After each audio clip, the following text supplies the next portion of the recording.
ਕਿਰਪਾ ਕਰੋ ਦੀਨ ਕੇ ਦਾਤੇ, ਮੇਰਾ ਗੁਣਾਵਗਣ ਨਾ ਵਿਚਾਰੋ ਕੋਈ।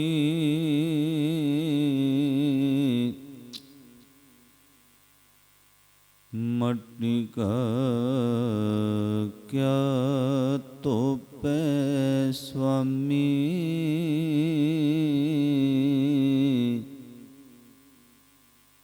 ਮਾਨਸ ਕੀ ਗਤ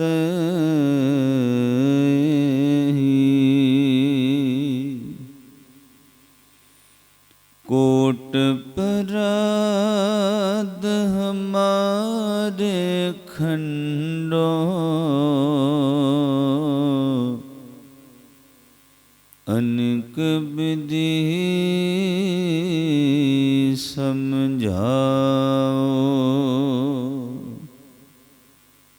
ਹਮ ਅਗਿਆਨ ਅਲਪ ਮਤ ਥੋਰੀ,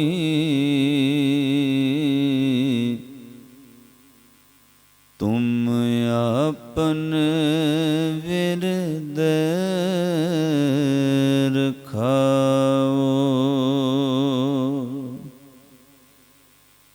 ਮਹਾਂ ਦਿਵਸ ਮੂਰਤ ਭਲੇ,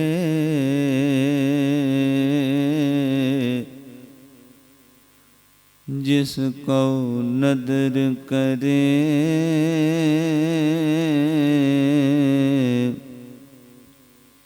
ਨਾਨਕ ਮੰਗੈ ਦਰਸ ਦਾਨ।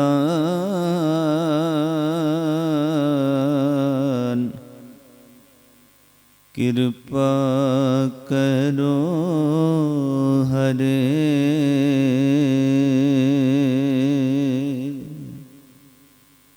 ਪਰਮ ਸਨਮਾਨੀ ਯੋਗ ਯੁਗੋ ਜੁਗ ਅਟਲ ਚਵਰ ਛਤਰ ਤਖਤ ਦੇ ਮਾਲਿਕ, ਦਇਆ ਸਿੰਧ ਕਿਰਪਾ ਨਿਧ, ਗੁਰਤਾ ਗੱਦੀ ਤੇ ਵਿਰਾਜਮਾਨ ਸਤਿਗੁਰੂ, ਧੰਨ ਧੰਨ ਆਦਿ ਸਾਹਿਬ ਸ੍ਰੀ ਗੁਰੂ ਗ੍ਰੰਥ ਸਾਹਿਬ ਮਹਾਰਾਜ ਜੀ ਦੀ ਪਾਵਨ ਪਵਿੱਤਰ ਹਜ਼ੂਰੀ ਅੰਦਰ ਜੁੜ ਬੈਠੇ ਸਰਵਤਰ ਮਾਈ ਭਾਈ ਬਹੁਤ ਵੱਡਿਆਂ ਭਾਗਾਂ ਵਾਲੇ ਹੋ, ਜਿਨ੍ਹਾਂ ਉੱਤੇ ਸਤਿਗੁਰੂ ਸੱਚੇ ਪਾਤਸ਼ਾਹ ਜੀ ਨੇ ਕਨੇਰੀ ਨਦਰ ਕਰਕੇ ਜਿੱਥੇ ਅੰਮ੍ਰਿਤ ਵੇਲੇ ਦਾ ਜਾਗਣਾ ਬਖਸ਼ਿਸ਼ ਕੀਤਾ ਹੈ, ਉੱਥੇ ਤਨ ਦੀ ਤੰਦਰੁਸਤੀ ਤੇ ਮਨ ਦਾ ਸੋਹਣਾ ਉਦਮ ਬਖਸ਼ਿਸ਼ ਕਰਕੇ ਸਤਿਗੁਰ ਜੀ ਨੇ ਆਪਣੇ ਚਰਨਾਂ ਕਮਲਾਂ ਵਿੱਚ ਸਦ ਬਹਾਇਆ ਹੈ। ਗੁਰੂ ਗ੍ਰੰਥ ਸਾਹਿਬ ਮਹਾਰਾਜ ਜੀਆਂ ਦਾ ਕੋਟਾਨ ਕੋਟ ਸ਼ੁਕਰ ਸ਼ੁਕਰਾਨਾ ਹੈ। ਬਹੁਤ ਹੀ ਪਿਆਰ ਦੇ ਨਾਲ ਗੁਰੂ ਘਰ ਦੇ ਹਜ਼ੂਰੀ ਕੀਰਤਨੀਆਂ ਸਿੰਘਾਂ ਪਾਸੋਂ ਆਪ ਜੀਆਂ ਨੇ ਇਲਾਹੀ ਬਾਣੀ ਦੇ ਰਸ ਭਿੰਨੇ ਸ਼ਬਦ ਕੀਰਤਨ ਸਰਵਣ ਕੀਤੇ ਹਨ। ਉਪਰੰਤ ਇਸ ਪਾਵਨ ਸਥਾਨ ਦੇ ਮੁੱਖ ਸੇਵਾਦਾਰ ਤਿੰਨਾਂ ਦੇ ਪਾਸੋਂ ਕੋਈ ਜ਼ਰੂਰੀ ਬੇਨਤੀਆਂ ਸਰਵਣ ਕੀਤੀਆਂ ਹਨ। ਆਓ ਸਾਧ ਸੰਗਤ ਕੁਝ ਕੁ ਮਿੰਟਾਂ ਵਾਸਤੇ ਆਪੋ ਆਪਣੀ ਸੁਰਤੀ ਵਰਤੀ ਫਿਰ ਇਕਾਗਰ ਕਰੋ, ਗੁਰਮਤਿ ਵਿਚਾਰਾਂ ਨਾਲ ਸਾਂਝ ਬਣਾਈਏ, ਸਤਿਗੁਰ ਜੀ ਦੇ ਚਰਨਾਂ ਵਿੱਚ ਅਰਦਾਸ ਕਰੀਏ। ਜਿੱਥੇ ਸਰੀਰ ਕਰਕੇ ਸਤਿਗੁਰ ਜੀ ਨੇ ਆਪਣੇ ਚਰਨਾਂ ਕਮਲਾਂ ਵਿੱਚ ਜੁੜ ਬੈਠਣ ਦਾ ਬਲ ਬਖਸ਼ਿਸ਼ ਕੀਤਾ ਹੈ, ਉੱਥੇ ਆਪਾਂ ਸੁਰਤ ਕਰਕੇ ਵੀ ਗੁਰੂ ਦੇ ਚਰਨਾਂ ਨਾਲ ਜੁੜ ਸਕੀਏ। ਇੱਕ ਵਾਰ ਸਾਰੀ ਸੰਗਤ ਕਰੋ ਕਿਰਪਾਲਤਾ, ਬਖਸ਼ੋ ਅਸੀਸ, ਲਾਓ ਹਾਜ਼ਰੀ। ਦੋਵੇਂ ਹੱਥ ਜੋੜ ਕੇ ਸ਼੍ਰੀ ਗੁਰੂ ਗ੍ਰੰਥ ਸਾਹਿਬ ਮਹਾਰਾਜ ਜੀਆਂ ਨੂੰ ਸੀਸ ਝੁਕਾ ਕੇ ਗੱਜ ਕੇ ਆਖੋ ਜੀ, ਵਾਹਿਗੁਰੂ ਜੀ ਕਾ ਖਾਲਸਾ ਵਾਹਿਗੁਰੂ ਜੀ ਕੀ ਫਤਿਹ। ਇੱਕ ਵਾਰ ਫਿਰ ਆਖੋ, ਵਾਹਿਗੁਰੂ ਜੀ ਕਾ ਖਾਲਸਾ, ਵਾਹਿਗੁਰੂ ਜੀ ਕੀ ਫਤਿਹ। ਅੰਮ੍ਰਿਤ ਵੇਲੇ ਦਾ ਜਾਗਣਾ, ਇਸ਼ਨਾਨ ਦਾਨ, ਫਿਰ ਉਸ ਤੋਂ ਬਾਅਦ ਸਤ ਸੰਗਤ ਵਿੱਚ ਜੁੜਨਾ, ਇਹ ਬਹੁਤ ਵੱਡੇ ਭਾਗਾਂ ਦੀ ਨਿਸ਼ਾਨੀ ਹੈ। ਕਿਉਂਕਿ ਮਨੁੱਖੀ ਸਰੀਰ ਜੋ ਆਪਾਂ ਸੰਸਾਰ ਵਿੱਚ ਜੀਵਨ ਬਸ਼ਰ ਕਰ ਰਹੇ ਹਾਂ, ਆਪਣੇ ਵੱਸ ਦੀ ਗੱਲ ਨਹੀਂ ਕਿ ਆਪਾਂ ਸਤ ਸੰਗਤ ਦਾ ਲਾਹਾ ਪ੍ਰਾਪਤ ਕਰ ਸਕੀਏ। ਕਿਉਂਕਿ ਸਾਧ ਸੰਗਤ, ਮਨੁੱਖ ਬਹੁਤ ਕੁਝ ਸੋਚਦਾ ਹੈ, ਬਹੁਤ ਮਤੇ ਪਕਾਉਂਦਾ ਮਨ ਵਿੱਚ, ਪਰ ਸਫਲ ਉਹੀਓ ਹੁੰਦਾ ਹੈ, ਸਿਖਰ ਸਿਰੇ ਉਹੀਓ ਚੜ੍ਹਦਾ ਜਿਹੜਾ ਅਕਾਲ ਪੁਰਖ ਵਾਹਿਗੁਰੂ ਜੀ ਦੀ ਨਦਰ ਕਿਰਪਾ ਹੋਵੇ। ਮਤਾ ਕਰੇ ਪੱਛਮ ਕੈ ਤਾਈ, ਪੂਰਬ ਹੀ ਲੈ ਜਾਤ। ਸਰੀਰ ਰੂਪੀ ਸਾਜ ਅਕਾਲ ਪੁਰਖ ਨੇ ਦਿੱਤਾ ਹੈ, ਪਰ ਗੁਰੂ ਗ੍ਰੰਥ ਸਾਹਿਬ ਮਹਾਰਾਜ ਦੀ ਬਾਣੀ ਨੇ ਬਚਨ ਕਿਹਾ, ਭਾਈ ਇਸ ਸਾਜ ਵਿੱਚੋਂ ਉਹੀਓ ਰਾਗ ਪ੍ਰਗਟ ਹੋਏਗਾ ਜਿਹੜਾ ਅਕਾਲ ਪੁਰਖ ਵਾਹਿਗੁਰੂ ਵਜਾਉਣਾ ਚਾਹੁੰਦਾ ਹੈ। ਮਨੁੱਖ ਬਹੁਤ ਕੁਝ ਬਣਨਾ ਚਾਹੁੰਦਾ ਹੈ, ਪਰ ਬਣਦਾ ਉਹੀਓ ਹੈ ਜੋ ਅਕਾਲ ਪੁਰਖ ਵਾਹਿਗੁਰੂ ਉਸ ਨੂੰ ਬਣਾਉਂਦਾ ਹੈ। ਉਹ ਸੰਸਾਰ ਵਿੱਚ ਆਪੋ ਆਪਣਾ ਕਲਚਰ ਹੈ, ਆਪੋ ਆਪਣੀ ਸੋਚ ਹੈ। ਕੁਝ ਮਨੁੱਖ ਇਸ ਤਰ੍ਹਾਂ ਸੋਚਦੇ ਹਨ ਸੰਸਾਰ ਵਿੱਚ, ਨਹੀਂ ਜੋ ਬੰਦਾ ਧਾਰ ਲਵੇ, ਉਹ ਉਦਮ ਕਰੇ, ਮਿਹਨਤ ਕਰੇ, ਫਿਰ ਉਹਨੂੰ ਪ੍ਰਾਪਤੀ ਹੁੰਦੀ ਹੈ। ਇਹਦੇ ਵਿੱਚ ਕੋਈ ਸ਼ੱਕ ਨਹੀਂ ਕਿ ਕਿਰਤ ਕਰਨ ਨਾਲ, ਮਿਹਨਤ ਕਰਨ ਦੇ ਨਾਲ ਅਕਾਲ ਪੁਰਖ ਦੀ ਕਿਰਪਾ ਦੇ ਪਾਤਰ ਬਣੀਦਾ, ਪਰ ਸਭ ਕੁਝ ਮਨੁੱਖ ਦੇ ਹੱਥ ਵੱਸ ਨਹੀਂ। ਅਕਾਲ ਪੁਰਖ ਨੇ ਡਾਇਰੈਕਟਲੀ ਜਾਂ ਇਨਡਾਇਰੈਕਟਲੀ ਆਪਣੇ ਹੱਥ ਵਿੱਚ ਰੱਖਿਆ ਹੋਇਆ, ਜਿਹੜੀ ਸਾਨੂੰ ਨਜ਼ਰ ਨਹੀਂ ਆ ਰਹੀ ਜੀ। ਜਿਹਨੂੰ ਮਹਾਰਾਜ ਨੇ ਜਪਜੀ ਸਾਹਿਬ ਦੇ ਪਹਿਲੇ ਅੰਗ ਵਿੱਚ ਹੀ ਕਹਿ ਦਿੱਤਾ ਕਿ ਹੁਕਮੇ ਅੰਦਰ ਸਭ ਕੋ, ਬਾਹਰ ਹੁਕਮ ਨਾ ਕੋਏ। ਪਰ ਨਾਲ ਕੇ ਗੱਲ ਸਮਝ ਕੇ ਨੂੰ ਆਏਗੀ ਭਾਈ, ਹੁਕਮੇ ਅੰਦਰ ਸਭ ਕੋ, ਬਾਹਰ ਹੁਕਮ ਨ ਕੋਏ। ਨਾਨਕ ਹੁਕਮੇ ਜੇ ਬੁੱਝੇ, ਤਾਂ ਹਉਮੈ ਕਹੈ ਨਾ ਕੋਏ। ਜਦੋਂ ਅਹੰਕਾਰ ਮਨੁੱਖ ਦੀ ਆਪਣੀ ਹਉਮੈ ਆਪਾ ਪਰੇ ਹੋਏਗਾ, ਫਿਰ ਉਹਨੂੰ ਸਮਝ ਆਏਗਾ ਨਹੀਂ, ਸਭ ਕੁਝ ਉਸ ਦੇ ਹੁਕਮ ਵਿੱਚ ਚੱਲ ਰਿਹਾ। ਜਿੰਨੀ ਦੇਰ ਨਿਰੰਕਾਰ ਔਰ ਆਤਮਾ ਦੇ ਮਨੁੱਖ ਦੇ ਵਿਚਕਾਰ ਅਹੰਕਾਰ ਖੜਾ ਹੈ, ਉਨੀ ਦੇਰ ਉਹ ਸੋਚਦਾ ਨਹੀਂ, ਮੈਂ ਸਟਰਗਲ ਬਹੁਤ ਕੀਤਾ, ਮੈਂ ਸਟੱਡੀ ਬਹੁਤ ਕੀਤੀ ਹੈ। ਸਾਧ ਸੰਗਤ ਸਟਰਗਲ ਕਰਨਾ ਚਾਹੀਦਾ ਹੈ, ਸਟੱਡੀ ਹੋਣੀ ਚਾਹੀਦੀ ਹੈ, ਪਰ ਸਭ ਲੋਕ ਸਟੱਡੀ ਕਰਕੇ ਸਫਲ ਨਹੀਂ ਹੁੰਦੇ, ਸਭ ਲੋਕ ਸਟਰਗਲ ਕਰਨ ਵਾਲੇ ਪਾਸ ਨਹੀਂ ਹੁੰਦੇ। ਅਕਾਲ ਪੁਰਖ ਦੀ ਬਹੁਤ ਵੱਡੀ ਨਦਰ ਜਿਹੜੀ ਹੈ, ਉਹ ਮਨੁੱਖ ਉੱਤੇ ਕੰਮ ਕਰਦੀ ਹੈ। ਜਿਵੇਂ ਸਾਜ, ਹੁਣ ਤੁਸੀਂ ਕੀਰਤਨ ਸਰਵਣ ਕੀਤਾ ਹੈ, ਹਾਰਮੋਨੀਅਮ ਦੀਆਂ 7 ਸੁਰਾਂ ਵਿੱਚ ਦੁਨੀਆ ਦੇ ਤਮਾਮ ਰਾਗ ਭਰੇ ਨੇ। ਕੋਈ ਵੀ ਰਾਗ ਇਹਨਾਂ ਵਿੱਚੋਂ ਵਜਾਇਆ ਜਾ ਸਕਦਾ ਹੈ, ਪਰ ਉਹਦੇ ਵਿੱਚੋਂ ਰਾਗ ਹਾਰਮੋਨੀਅਮ ਚੋਂ ਹੀ ਉਹ ਨਿਕਲਦਾ ਜਿਹੜਾ ਵਜਾਉਣ ਵਾਲਾ ਵਜਾਉਂਦਾ ਹੈ। ਉਂਝ ਜੋ ਸਾਜ ਬਣਿਆ ਪਿਆ 7 ਸੁਰਾਂ ਵਿੱਚ ਦੁਨੀਆ ਦੇ ਤਮਾਮ ਰਾਗ ਨੇ, ਪਰ ਪ੍ਰਗਟ ਕਿਹੜਾ ਹੁੰਦਾ ਬਾਹਰ? ਜਦੋਂ ਵਜਾਉਣ ਵਾਲਾ ਹੱਥ ਰੱਖ ਕੇ ਆਪਣੀ ਸੋਚ ਨਾਲ ਵਜਾਉਂਦਾ, ਉਹ ਰਾਗ ਬਾਹਰ ਸੁਣਾਈ ਦਿੰਦਾ। ਇੱਦਾਂ ਪਾਤਸ਼ਾਹ ਨੇ ਕਿਹਾ, ਸਰੀਰ ਅਕਾਲ ਪੁਰਖ ਨੇ ਇੱਕ ਸਾਜ ਬਣਾਇਆ, ਇਹਦੇ ਵਿੱਚੋਂ ਜੋ ਹੁਣ ਉਹ ਪ੍ਰਗਟ ਕਰਨਾ ਚਾਹੁੰਦਾ ਭਾਈ ਉਹੀਓ ਹੋਣਾ, ਜੋ ਉਹ ਬਣਾਉਣਾ ਚਾਹੁੰਦਾ ਉਹ ਪ੍ਰਗਟ ਹੋਏਗਾ ਬਾਹਰ। ਤਾਈਓ ਪਾਤਸ਼ਾਹ ਨੇ ਕਿਹਾ ਉਦਮ ਮਤ, 2 ਚੀਜ਼ਾਂ ਨੇ। ਪਹਿਲਾਂ ਮਨੁੱਖ ਮਤ ਵਿੱਚ ਸੋਚਦਾ ਕਿ ਮੈਂ ਆਹ ਕੰਮ ਕਰਨਾ। ਜੇ ਅਕਾਲ ਪੁਰਖ ਦੀ ਨਜ਼ਰ ਹੋਵੇ ਤਾਂ ਜੋ ਮਨਸਾ ਵਿੱਚ, ਮਨ ਦੇ ਅੰਦਰ ਫੁਰਨਾ ਪੈਦਾ ਹੋਇਆ, ਮਨ ਉਹਨੂੰ ਬੁੱਧੀ ਨੂੰ ਅੱਗੇ ਕਨਵੇ ਕਰ ਦਿੰਦਾ, ਵਿਚਾਰ ਵਾਸਤੇ ਕਰਨਾ ਚਾਹੀਦਾ ਕਿ ਨਹੀਂ ਕਰਨਾ ਚਾਹੀਦਾ। ਫਿਰ ਬੁੱਧ ਜਿਹੜੀ ਹੈ, ਮਤ ਜਿਹੜੀ ਹੈ, ਉਹ ਡਿਸੀਜਨ ਲੈਂਦੀ ਹੈ। ਪਰ ਉਸ ਤੋਂ ਬਾਅਦ ਉਸ ਕਾਰਜ ਵਿੱਚ ਸਫਲ ਹੋਣਾ ਅਕਾਲ ਪੁਰਖ ਦੀ ਬਹੁਤ ਵੱਡੀ ਬਖਸ਼ਿਸ਼, ਮਹਿਰਮਤ ਉਹਦੇ ਮਗਰ ਕੰਮ ਕਰਦੀ। ਉਦਮ ਮਤ ਪ੍ਰਭ ਅੰਤਰ ਜਾਮੀ, ਜਿਉਂ ਪ੍ਰੇਰੇ ਤਿਉਂ ਕਰਨਾ। ਜਿਉ ਨਟੂਆ ਤੰਤ ਬਜਾਏ ਤੰਤੀ ਤਿਉ ਬਾਜੈ ਜੰਤ ਜਨਾ। ਜਿਵੇਂ ਸਾਜ਼ ਨੂੰ ਕੋਈ ਵਜਾਉਂਦਾ ਤੇ ਰਾਗ ਬਾਹਰ ਪ੍ਰਗਟ ਹੁੰਦੇ ਨੇ, ਇੱਦਾਂ ਸਰੀਰ ਅਕਾਲ ਪੁਰਖ ਨੇ ਪੈਦਾ ਕਰ ਦਿੱਤੇ ਨੇ। ਹੁਣ ਉਹਦੀ ਬਖਸ਼ਿਸ਼ ਕਿਰਪਾ ਤੋਂ ਬਗੈਰ ਆਪਾਂ ਪੁੰਨ ਤੇ ਪਾਪ, ਚੰਗਿਆਈ ਤੇ ਬੁਰਿਆਈ, ਇਹ ਜਿਹੜੇ ਰਾਗ ਹਨ ਸਾਧ ਸੰਗਤ ਆਪਣੀ ਮਰਜ਼ੀ ਨਾਲ ਨਹੀਂ, ਉਹਦੀ ਕਿਰਪਾ ਨਾਲ ਪ੍ਰਗਟ ਹੁੰਦੇ। ਬਹੁਤ ਲੋਕ ਨੇ ਜਿਹੜੇ ਸਾਡੇ ਤੋਂ ਵੀ ਪਹਿਲਾਂ ਦੇ ਜਾਗਦੇ ਹੋਣਗੇ। ਸਰੀਰ ਕਰਕੇ ਜਾਗਣ ਵਿੱਚ ਬਹੁਤ ਵੱਡਾ ਅੰਤਰ ਹੈ। ਕੁਝ ਲੋਕ ਕਿਸੇ ਸਰੀਰ ਦੇ ਰੋਗ ਕਰਕੇ ਜਾਗਦੇ ਨੇ, ਅੱਧੀ ਰਾਤ ਸਰੀਰ ਦੇ ਰੋਗ ਕਰਕੇ ਜਾਗ ਰਹੇ ਨੇ, ਹੁਣ ਜਾ ਕੇ ਉਹਨਾਂ ਨੂੰ ਨੀਂਦ ਪਈ ਹੋਏਗੀ। ਬਹੁਤ ਲੋਕ ਨੇ ਜਿਨ੍ਹਾਂ ਦਾ ਕੰਮ ਹੀ ਸਬਜ਼ੀ ਤੇ ਦੁੱਧ ਦਾ, ਉਹ ਅੰਮ੍ਰਿਤ ਵੇਲੇ ਜਾਗਦੇ ਨੇ। ਜਾਗਣ ਵਿੱਚ ਫਰਕ ਹੈ। ਪਰ ਤੁਸੀਂ ਜਾਗ ਕੇ ਇਸ਼ਨਾਨ ਕਰਕੇ ਗੁਰੂ ਦੇ ਦਰ ਤੇ ਆਏ ਹੋ, ਲੱਖਾਂ ਲੋਕ ਸੁੱਤੇ ਵੀ ਹੋਣਗੇ। ਇਹ ਸਾਧ ਸੰਗਤ ਉਦਮ ਔਰ ਮਤ ਅਕਾਲ ਪੁਰਖ ਨੇ ਬਖਸ਼ਿਸ਼ ਕੀਤੀ। ਅੰਦਰੋਂ ਫਿਰ ਮਨ ਦੇ ਅੰਦਰ ਜਿਹੜਾ ਫੁਰਨਾ ਤਾਕਤ ਹੈ, ਉਹਨੂੰ ਅਕਾਲ ਪੁਰਖ ਨੇ ਕਿਰਪਾ ਕੀਤੀ, ਫਿਰ ਸਰੀਰ ਕਰਕੇ ਉੱਠ ਕੇ ਆਏ। ਕਿਉਂਕਿ ਮਨ ਇੱਕ ਇੰਨੀ ਵੱਡੀ ਸ਼ਕਤੀ ਹੈ, ਮਨੋਵਿਗਿਆਨੀ ਇਹਨੂੰ ਮੰਨਦੇ ਨੇ। ਜੇ ਸਾਧ ਸੰਗਤ ਸਰੀਰ ਕਮਜ਼ੋਰ ਵੀ ਹੋਵੇ, ਮਨ ਸ਼ਕਤੀ ਦੇ ਦੇ, ਤੁਸੀਂ ਧਰਮ ਦਾ ਕਰਮ ਕਮਾ ਸਕਦੇ ਹੋ।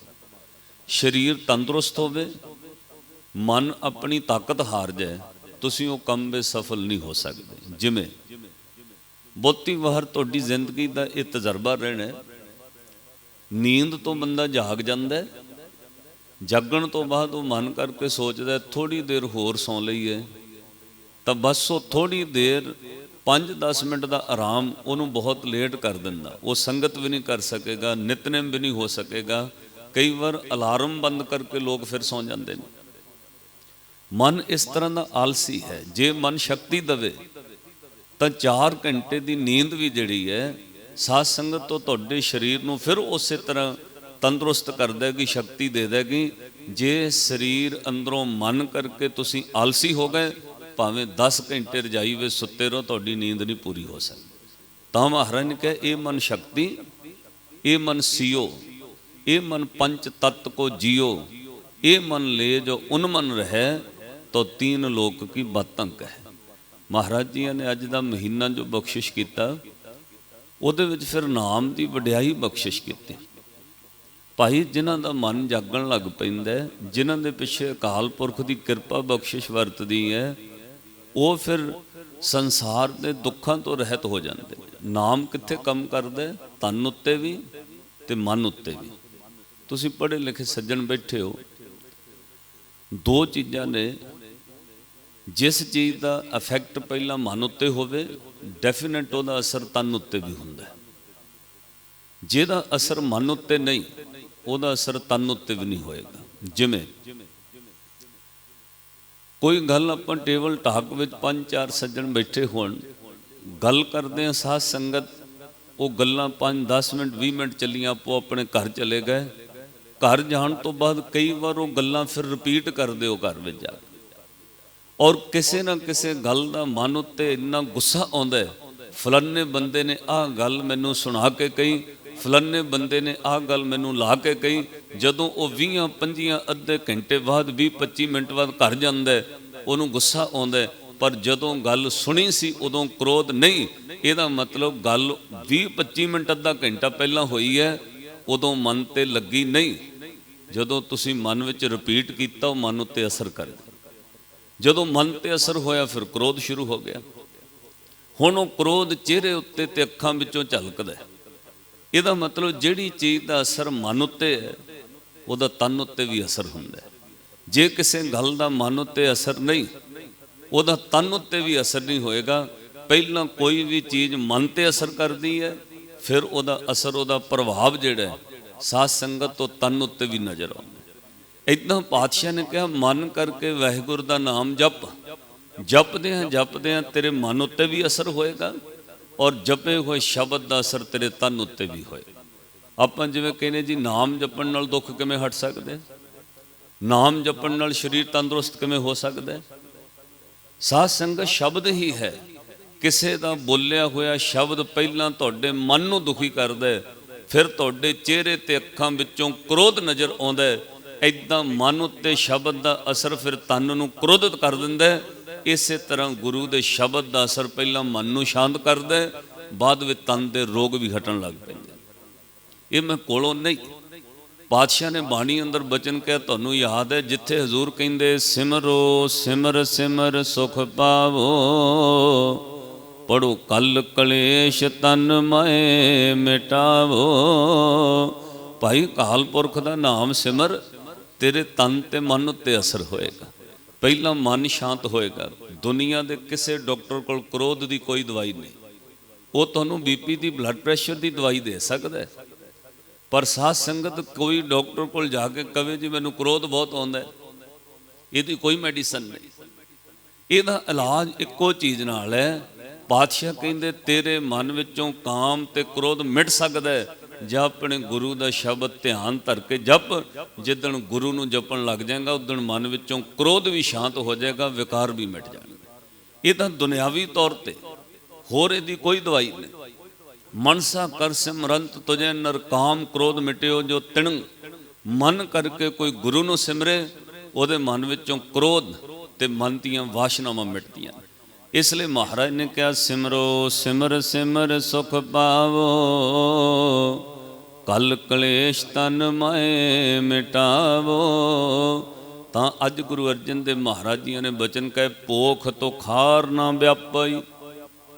ਮਹਾਰਾਜ ਤੁਖਾਰ ਦਾ ਅਰਥ ਪਾਤਸ਼ਾਹ ਨੇ ਇੱਥੇ ਬਖਸ਼ਿਸ਼ ਕੀਤਾ, ਉਹ ਠੰਡ ਸਾਧ ਸੰਗਤ ਜਿਹੜੀ ਬਹੁਤ ਕੱਕਰ ਦੀ ਠੰਡ ਹੈ, ਜਿਹਦੇ ਵਿੱਚ ਤਰਲ ਵਸਤੂਆਂ ਜੰਮ ਜਾਂਦੀਆਂ ਨੇ, ਤਰਲ ਪਾਣੀ ਵੀ ਸਖਤ ਹੋ ਜਾਂਦਾ ਹੈ। ਪਾਤਸ਼ਾਹ ਨੇ ਕਿਹਾ ਪੋਖ ਦੇ ਮਹੀਨੇ ਵਿੱਚ, ਭਾਵ ਬਹੁਤ ਜ਼ਿਆਦਾ ਠੰਡ ਵਿੱਚ, ਤੇਰੇ ਸਰੀਰ ਨੂੰ ਇਹ ਬਾਹਰਲੀ ਦੁੱਖ ਨਹੀਂ ਵਿਆਪਣਗੇ। ਤੇਰਾ ਮਨ ਜਿਹੜਾ ਉਹ ਅੰਦਰੋਂ ਸਖਤ ਹੋ ਰਿਹਾ ਹੈ, ਔਰ ਸੰਸਾਰ ਦੇ ਪੋਖ ਦਾ ਅਸਰ ਤੇਰੇ ਮਨ ਉੱਤੇ ਨਹੀਂ ਅਸਰ ਹੋਏਗਾ। ਹੁਣ ਇਹਦਾ ਅਰਥ ਭਾਵ ਸਮਝਿਓ। ਬਾਹਰੋਂ ਟੈਂਪਰੇਚਰ ਡਾਊਨ ਹੋਇਆ, ਠੰਡ ਕਾਰਨ ਪਾਣੀ ਜੰਮਣਾ ਸ਼ੁਰੂ ਹੋ ਗਿਆ, ਪਾਣੀ ਦੀ ਬਰਫ਼ ਬਣਨ ਲੱਗ ਪੈਂਦੀ।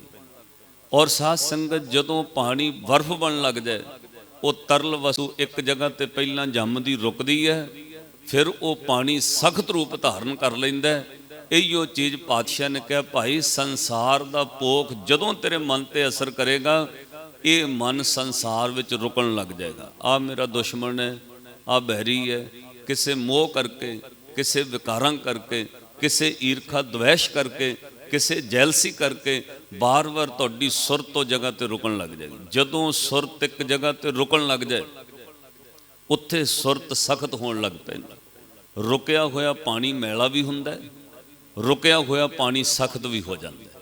ਇੱਦਾਂ ਸੁਰਤ ਜਿਹੜੀ ਹੈ ਉਹ ਕਿਸੇ ਦੁਸ਼ਮਣ ਤੇ ਰੁਕ ਜਾਏ, ਬਾਰ-ਬਾਰ ਤੁਹਾਨੂੰ ਪਾਠ ਕਰਦਿਆਂ ਵੀ ਉਹਦਾ ਚੇਤਾ ਆਉਂਦਾ, ਉਹਦੇ ਪ੍ਰਤੀ ਤੁਹਾਨੂੰ ਕ੍ਰੋਧ ਪੈਦਾ ਹੁੰਦਾ, ਉਹਦੇ ਪ੍ਰਤੀ ਮਨ ਅੰਦਰ ਮੈਲੇ ਫੁਰਨੇ ਪੈਦਾ ਹੁੰਦੇ ਨੇ। ਸਾਧ ਸੰਗਤ ਮਨ ਸਖਤ ਹੋਣ ਲੱਗ ਪੈਂਦਾ। ਪਾਤਸ਼ਾਹ ਕਹਿੰਦੇ ਨੇ ਇਸ ਤਰ੍ਹਾਂ ਸੁਰਤ ਜਦੋਂ ਸਖਤ ਹੋ ਜਾਏ, ਉਹ ਰੱਬ ਵੱਲ ਦੇ ਪਾਸੇ ਯਾਤਰਾ ਨਹੀਂ ਕਰਦੀ। ਜਿਵੇਂ ਤੁਰਦਾ ਹੋਇਆ ਪਾਣੀ ਸਰਦ ਦੇ ਰੁੱਤ ਵਿੱਚ ਜੰਮ ਜਾਂਦਾ, ਇੱਦਾਂ ਸੁਰਤ ਜਦੋਂ ਰੁਕਣ ਲੱਗ ਜਾਏ, ਉਹਦੀ ਯਾਤਰਾ ਫਿਰ ਸ਼ਬਦ ਦੇ ਆਸਰੇ ਰੱਬ ਤੱਕ ਨਹੀਂ ਹੋ ਸਕਦੀ। ਮਹਾਰਾਜ ਫਿਰ ਸ਼ਬਦ ਕੀ ਕਰਦਾ, ਅਕਾਲ ਪੁਰਖ ਦਾ ਨਾਮ ਜਪ, ਤੇਰੀ ਸੁਰਤ ਰੁਕੇਗੀ ਨਹੀਂ।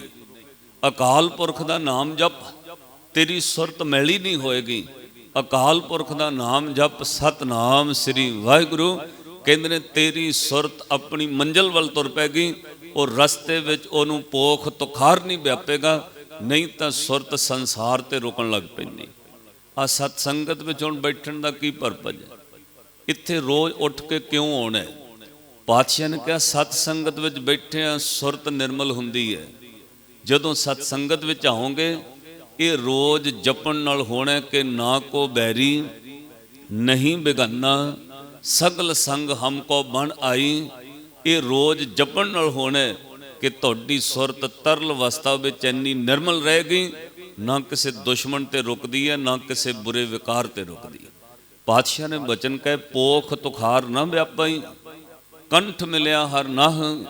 ਜਦੋਂ ਅਕਾਲ ਪੁਰਖ ਦਾ ਨਾਮ ਜਪੋਗੇ, ਸਾਧ ਸੰਗਤ ਅਕਾਲ ਪੁਰਖ ਦਾ ਨਾਮ ਸਾਨੂੰ ਪੋਖ ਦੀ ਕੱਕਰ ਦੀ ਠੰਡ ਨਹੀਂ ਵਿਆਪਣ ਦਿੰਦਾ। ਬਾਹਰੀ ਤੌਰ ਤੇ ਸਰੀਰ ਤੰਦਰੁਸਤ, ਅੰਦਰੋਂ ਸੁਰਤ ਜਿਹੜੀ ਹੈ ਉਹ ਇੱਕ ਜਗ੍ਹਾ ਤੇ ਮੈਲੀ ਨਹੀਂ ਹੋਏਗੀ, ਇੱਕ ਜਗ੍ਹਾ ਤੇ ਰੁਕੇਗੀ ਨਹੀਂ। ਉਹ ਆਪਣੀ ਮੰਜ਼ਿਲ ਵੱਲ ਸੁਰਤ ਪਰਮਾਤਮਾ ਵੱਲ ਤੁਰੇਗਾ। ਉਸ ਤੋਂ ਬਾਅਦ ਅਗਲਾ ਸ਼ਬਦ ਕਿਹਾ ਕੰਠ ਮਿਲਿਆ ਹਰਨਾ। ਕੰਠ ਦਾ ਅਰਥ ਹੈ ਗਲ ਨਾਲ ਲਾਉਣਾ, ਨਾਹ ਦਾ ਅਰਥ ਹੈ ਖਸਮ ਅਕਾਲ ਪੁਰਖ ਵਾਹਿਗੁਰੂ। ਉਹ ਆਪਣੇ ਜਿਨ੍ਹਾਂ ਨੂੰ ਗਲ ਨਾਲ ਲਾ ਕੇ ਰੱਖਦਾ ਹੈ, ਸਾਧ ਸੰਗਤ ਉਹਨਾਂ ਨੂੰ ਸੰਸਾਰ ਦੇ ਇਹ ਦੁੱਖ ਤੇ ਰੁਕਾਵਟਾਂ ਨਹੀਂ ਵਿਆਪਦੀ। ਹੁਣ ਗਲ ਨਾਲ ਕਿਹਨੂੰ ਲਾਈਦਾ? ਜਿਹਦੇ ਨਾਲ ਬਹੁਤ ਪਿਆਰ ਹੋਵੇ। ਗਲ ਨਾਲ ਕੰਠ ਨਾਲ ਉਹਨੂੰ ਲਾਈਦਾ ਜਿਹਦੇ ਨਾਲ ਬਹੁਤ ਨੇੜਤਾ ਬਹੁਤ ਪਿਆਰ ਹੋਵੇ। ਇਹ ਸੰਸਾਰੀ ਤੌਰ ਤੇ ਆਪੋ ਆਪਣਾ ਕਲਚਰ ਹੈ। ਗੁਰਮਤਿ ਵਿੱਚ ਕਿਹਾ ਗਲ ਨਾਲ ਉਹਨੂੰ ਲਾਉਂਦੇ ਨੇ ਜਿਹਦੇ ਨਾਲ ਬਹੁਤ ਜ਼ਿਆਦਾ ਪਿਆਰ ਹੋਵੇ। ਔਰ ਦੁਨਿਆਵੀ ਤੌਰ ਤੇ ਤੁਸੀਂ ਵੇਖਿਓ ਆਪੋ ਆਪਣੇ ਖਿੱਤੇ ਦਾ ਆਪੋ ਆਪਣਾ ਕਲਚਰ, ਆਪੋ ਆਪਣੀ ਸੋਚ ਸਮਝ। ਸਾਡੇ ਗੁਰਮਤਿ ਦੇ ਅੰਦਰ ਅਦਬ ਸਤਿਕਾਰ ਕਰਨਾ ਹੋਵੇ ਤੇ ਸਿਰ ਢਕਣਾ ਪੈਂਦਾ ਹੈ। ਗੁਰੂ ਗ੍ਰੰਥ ਸਾਹਿਬ ਦੇ ਅਦਬ ਵਿੱਚ ਕੋਈ ਵੀ ਬੰਦਾ ਆਉਂਦਾ ਸਿਰ ਕੱਜ ਕੇ ਮੱਥਾ ਟੇਕਦਾ। ਕਿਉਂ? ਇਹ ਸਾਡੇ ਕਲਚਰ, ਇਹ ਗੁਰਮਤਿ ਦਾ ਹਿੱਸਾ ਹੈ ਕਿ ਵੱਡੇ ਦਾ ਸਤਿਕਾਰ ਕਰਨ ਵਾਸਤੇ ਸਿਰ ਢਕਣਾ ਪੈਂਦਾ। ਕਈਆਂ ਦਾ ਕਲਚਰ ਇਸ ਤਰ੍ਹਾਂ ਦਾ ਵੀ ਹੈ, ਜਦੋਂ ਵੱਡੇ ਦਾ ਸਤਿਕਾਰ ਕਰਦੇ ਨੇ ਸਿਰ ਤੋਂ ਕੈਪ ਲਾ ਦਿੰਦੇ, ਸਿਰ ਤੋਂ ਟੋਪੀ ਲਾ ਕੇ ਸਤਿਕਾਰ ਕਰਦੇ। ਇਹ ਆਪੋ ਆਪਣਾ ਕਲਚਰ ਹੈ। ਇੱਥੇ ਪਾਤਸ਼ਾਹ ਨੇ ਕਿਹਾ ਜੇ ਸਭ ਤੋਂ ਜ਼ਿਆਦਾ ਜਿਹਦੇ ਨਾਲ ਪਿਆਰ ਹੋਵੇ ਉਹਨੂੰ ਗਲ ਨਾਲ ਲਾਈਦਾ। ਕੰਠ ਮਿਲਿਆ ਹਰ ਨਾਹ, ਮਨ ਵੇਦਿਆ ਚਰਨਾਰ ਬਿਨ, ਦਰਸ਼ਨ ਲੱਗਣਾ ਸਾਹ। ਰੱਬ ਨਾਲ ਪਿਆਰ ਪਾਉਣ ਦੀ ਗੱਲ ਜਦੋਂ ਗੁਰੂ ਗ੍ਰੰਥ ਸਾਹਿਬ ਦੀ ਬਾਣੀ ਚੋਂ ਪੜੋ, ਉੱਥੇ ਸਾਧ ਸੰਗਤ ਕਰਮ ਕਰਨਾ ਪੈਂਦਾ। ਪਰ ਕਰਮਾਂ ਉੱਤੇ ਦਾਵਾ ਨਹੀਂ ਕਿ ਮੈਂ ਪਾਠ ਬਹੁਤ ਕਰਦਾ ਮੈਨੂੰ ਗੁਰੂ ਗਲ ਨਾਲ ਲਾਵੇ, ਮੇਰਾ ਜਪ ਤਾਂ ਬਹੁਤ ਹੈ, ਹੁਣ ਤੇ ਗੁਰੂ ਨੂੰ ਗਲ ਨਾਲ ਲਾਉਣਾ ਚਾਹੀਦਾ।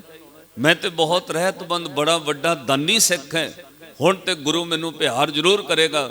ਇੱਥੇ ਸਾਧ ਸੰਗਤ ਦਾਵਾ ਨਹੀਂ। ਗੁਰਮਤਿ ਵਿੱਚ ਇੱਕ ਬੜਾ ਵੱਖਰਾ ਕਨਸੈਪਟ ਹੈ। ਇੱਥੇ ਸੇਵਾ ਸਿਮਰਨ ਦਾਨ ਪੁੰਨ ਜਤ ਸਤ ਆਚਰਣ ਸਭ ਕੁਝ ਚਾਹੀਦਾ। ਪਰ ਸਿੱਖਾ ਦਾਵਾ ਨਾ ਕਰੀ ਗੁਰੂ ਤੈਨੂੰ ਗਲ ਨਾਲ ਲਾਏ, ਇਹ ਗੁਰੂ ਦੀ ਕਿਰਪਾ ਉੱਤੇ ਡਿਪੈਂਡ ਹੈ। ਜੇ ਉਹ ਨਜ਼ਰ ਕਰੇ ਤਾਂ ਥੋੜੀ ਸੇਵਾ ਵਾਲੇ ਨੂੰ ਵੀ ਗਲ ਨਾਲ ਲਾ ਲੈਂਦਾ।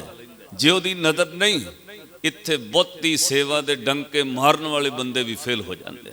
ਜੇ ਗੁਰੂ ਦੀ ਨਜ਼ਰ ਹੈ, ਉਹ ਇੱਕ ਪੈਸਾ ਗੁਰੂ ਦੀ ਗੋਲਕ ਵਿੱਚ ਪਾਉਣ ਵਾਲੇ ਨੂੰ ਵੀ ਗੁਰੂ ਗਲ ਨਾਲ ਲਾ ਲੈਂਦਾ।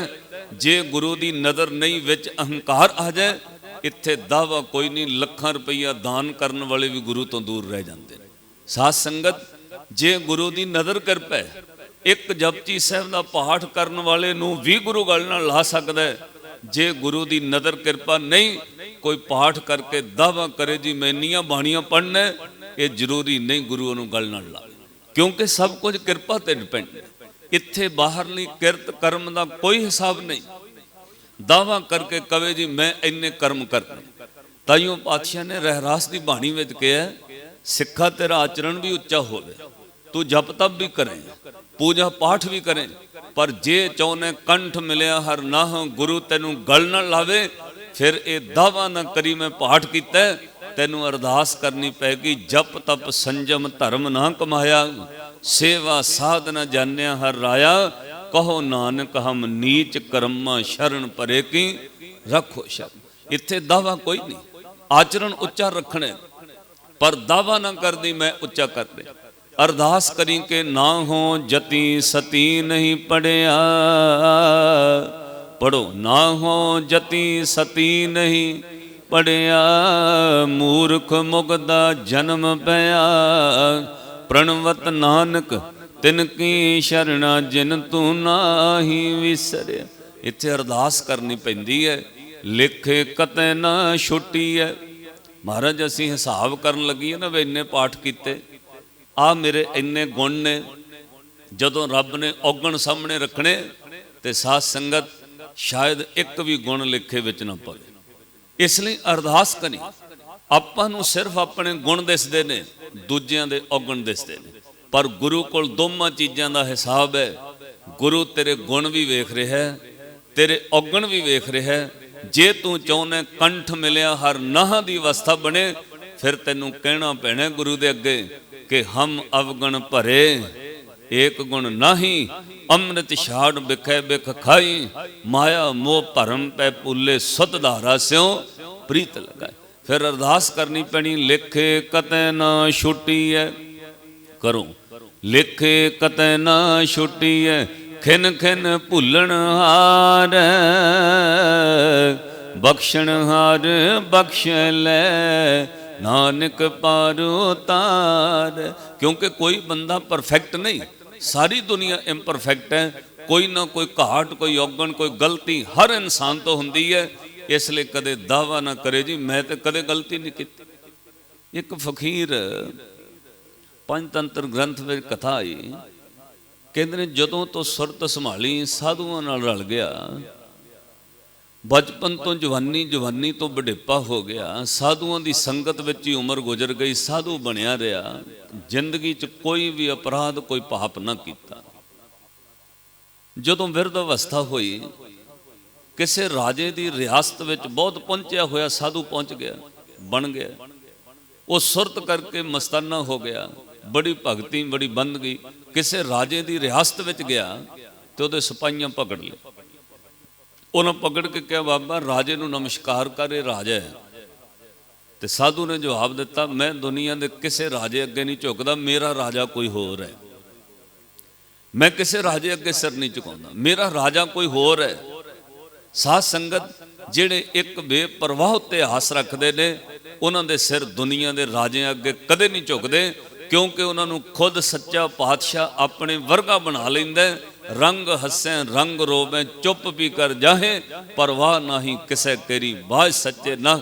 ਜਦੋਂ ਮਸਤਾਨੇ ਫਕੀਰ ਨੇ ਕਿਹਾ ਨਾ ਮੈਂ ਨਹੀਂ ਸਿਰ ਝੁਕਾਉਂਦਾ, ਮੇਰਾ ਤੇ ਰਾਜਾ ਹੀ ਕੋਈ ਹੋਰ ਹੈ, ਤੇ ਉਹਦੇ ਮੰਤਰੀਆਂ ਨੇ ਰਾਜੇ ਦੀ ਖੁਸ਼ੀ ਲੈਣ ਲਈ ਕਿਹਾ ਬਾਦਸ਼ਾਹ ਸਲਾਮਤ ਤੇ ਬੰਦਾ ਜਾਸੂਸ ਲੱਗਦਾ ਹੈ, ਇਹ ਕਿਸੇ ਰਾਜੇ ਦਾ ਜਾਸੂਸ ਹੈ ਔਰ ਪੱਕਾ ਉਸ ਰਾਜੇ ਦਾ ਜਾਸੂਸ ਹੈ, ਤਾਈਓ ਤੁਹਾਡੇ ਅੱਗੇ ਸਿਰ ਨਹੀਂ ਝੁਕਾਉਂਦਾ।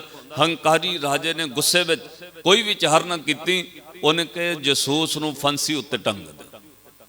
ਜਦੋਂ ਫਾਹੇ ਲਾਉਣ ਲੱਗੇ ਨਾ, ਹੁਣ ਉਹ ਫਕੀਰ ਰੱਬ ਨਾਲ ਗੱਲਾਂ ਕਰਦਾ, ਰੱਬਾ ਮੈਂ ਇਸ ਜਨਮ ਵਿੱਚ ਜਦੋਂ ਤੋਂ ਸੁਰਤ ਸੰਭਾਲੀ ਹੈ, ਮੈਨੂੰ ਪਤਾ ਹੈ ਮੈਂ ਕੋਈ ਅਪਰਾਧ ਨਹੀਂ ਕੀਤਾ। ਜਦੋਂ ਤੋਂ ਸੁਰਤ ਸੰਭਾਲੀ, ਪਤਾ ਨਹੀਂ ਮੇਰੇ ਮਾਂ ਪਿਓ ਕੌਣ ਸਨ, ਸੁਰਤ ਸੰਭਾਲੀ ਤੇ ਸਾਧੂਆਂ ਦੀ ਗੋਦੀ 'ਚ ਪਲੇ ਹੈ, ਸਾਧੂਆਂ ਦੀ ਟੋਲੀ ਨਾਲ ਸਾਰੀ ਉਮਰ ਬਤੀਤ ਹੋ ਗਈ। ਮੈਂ ਜ਼ਿੰਦਗੀ 'ਚ ਕੋਈ ਪਾਪ ਅਪਰਾਧ ਨਹੀਂ ਕੀਤਾ, ਇੰਨਾ ਸਭ ਕੁਝ ਮੈਨੂੰ ਤੂੰ ਆਪਣਾ ਪਿਆਰ ਦਿੱਤਾ, ਪਰ ਅਪਰਾਧ ਕੋਈ ਨਹੀਂ ਕੀਤਾ। ਸਜ਼ਾ ਕਿਹੜੇ ਕਰਮ ਦੀ ਦੇਣ ਲੱਗਾ? ਆ ਫਾਂਸੀ ਫਾਹੇ ਤੇ ਲਟਕਾਉਣ ਲੱਗੇ ਨੇ, ਗਲ ਵਿੱਚ ਰੱਸਾ ਪਾ ਕੇ ਫਾਂਸੀ ਦੇਣ ਲੱਗੇ, ਕਿਹੜੇ ਕਰਮ ਦੀ ਸਜ਼ਾ ਹੈ? ਮੈਂ ਕੋਈ ਕਰਮ ਮਾੜਾ ਕੀਤਾ ਨਹੀਂ।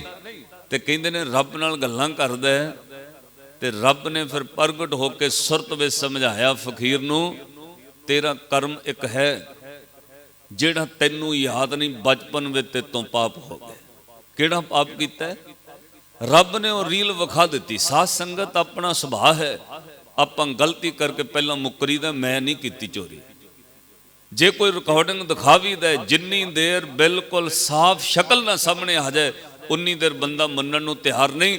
ਇਹ ਰੱਬ ਦੀ ਦਰਗਾਹ ਵਿੱਚ ਵੀ ਹੁੰਦਾ ਹੈ। ਮਰ ਮੁੱਕਣ ਤੋਂ ਬਾਅਦ ਬੰਦਾ ਜਾ ਕੇ ਰੱਬ ਨੂੰ ਕਹਿੰਦਾ ਮੈਂ ਪਾਪ ਨਹੀਂ ਕੀਤੇ, ਰੱਬ ਫਿਰ ਸਭ ਕੁਝ ਦਿਖਾ ਦਿੰਦਾ, ਆ ਤੂੰ ਕੀਤਾ ਸਭ ਕੁਝ। ਪਾਪ ਕਰੇ ਕਰ ਮੁੱਕਰ ਪਾਵੇ, ਭੇਖ ਕਰੇ ਨਿਰਵੰਨੇ, ਬੰਦਾ ਪਹਿਲਾਂ ਕੋ ਕਰਮ ਕਰਕੇ ਮੁੱਕਰਦਾ।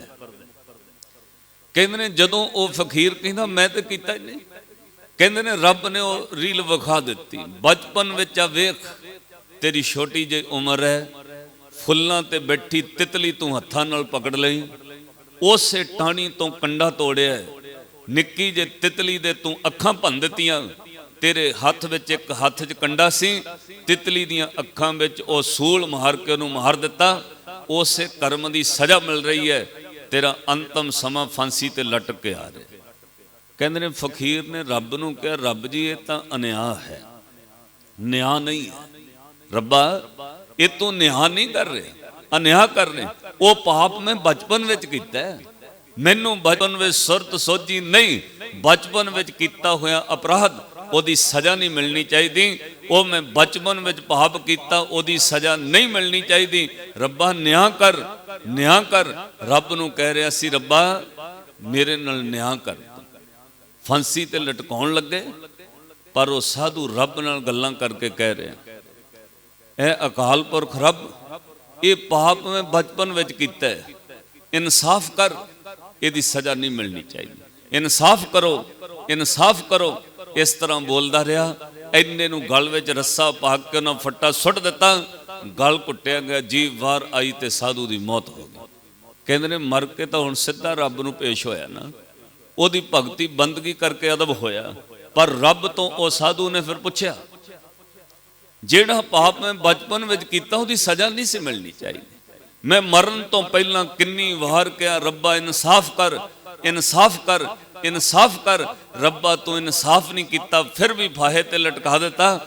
ਕਹਿੰਦੇ ਉਹ ਫਕੀਰ ਨੂੰ ਰੱਬ ਨੇ ਬੜਾ ਪਿਆਰਾ ਜਵਾਬ ਦਿੱਤਾ, ਓਏ ਤੂੰ ਬਾਰ-ਬਾਰ ਕਹਿੰਦਾ ਰਿਹਾ ਇਨਸਾਫ ਕਰੋ, ਇਨਸਾਫ ਕਰੋ। ਜੋ ਕੋਈ ਸਜ਼ਾ ਮਿਲ ਰਹੀ ਸੀ ਉਹ ਰੱਬ ਦਾ ਇਨਸਾਫ ਸੀ। ਸੱਜਣਾ ਤੂੰ ਫਾਂਸੀ ਤੋਂ ਵੀ ਬਚ ਸਕਦਾ ਸੀ।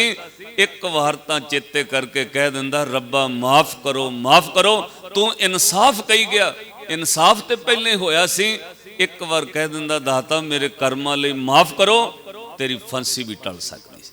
ਕਹਿਣ ਤੋਂ ਭਾਵ ਜ਼ਿੰਦਗੀ 'ਚ ਕਦੇ ਰੱਬ ਨੂੰ ਨਾ ਕਹੋ ਰੱਬਾ ਇਨਸਾਫ ਕਰ, ਉਹ ਤੇ ਇਨਸਾਫ ਕਰਦਾ। ਆਪਣੇ ਕੀਤੇ ਕਰਮਾਂ ਲਈ ਕਹਿਣਾ ਪੈਂਦਾ, ਦਾਤਾ ਕੀਤੇ ਕਰਮਾਂ ਲਈ ਮਾਫੀ ਦੇ।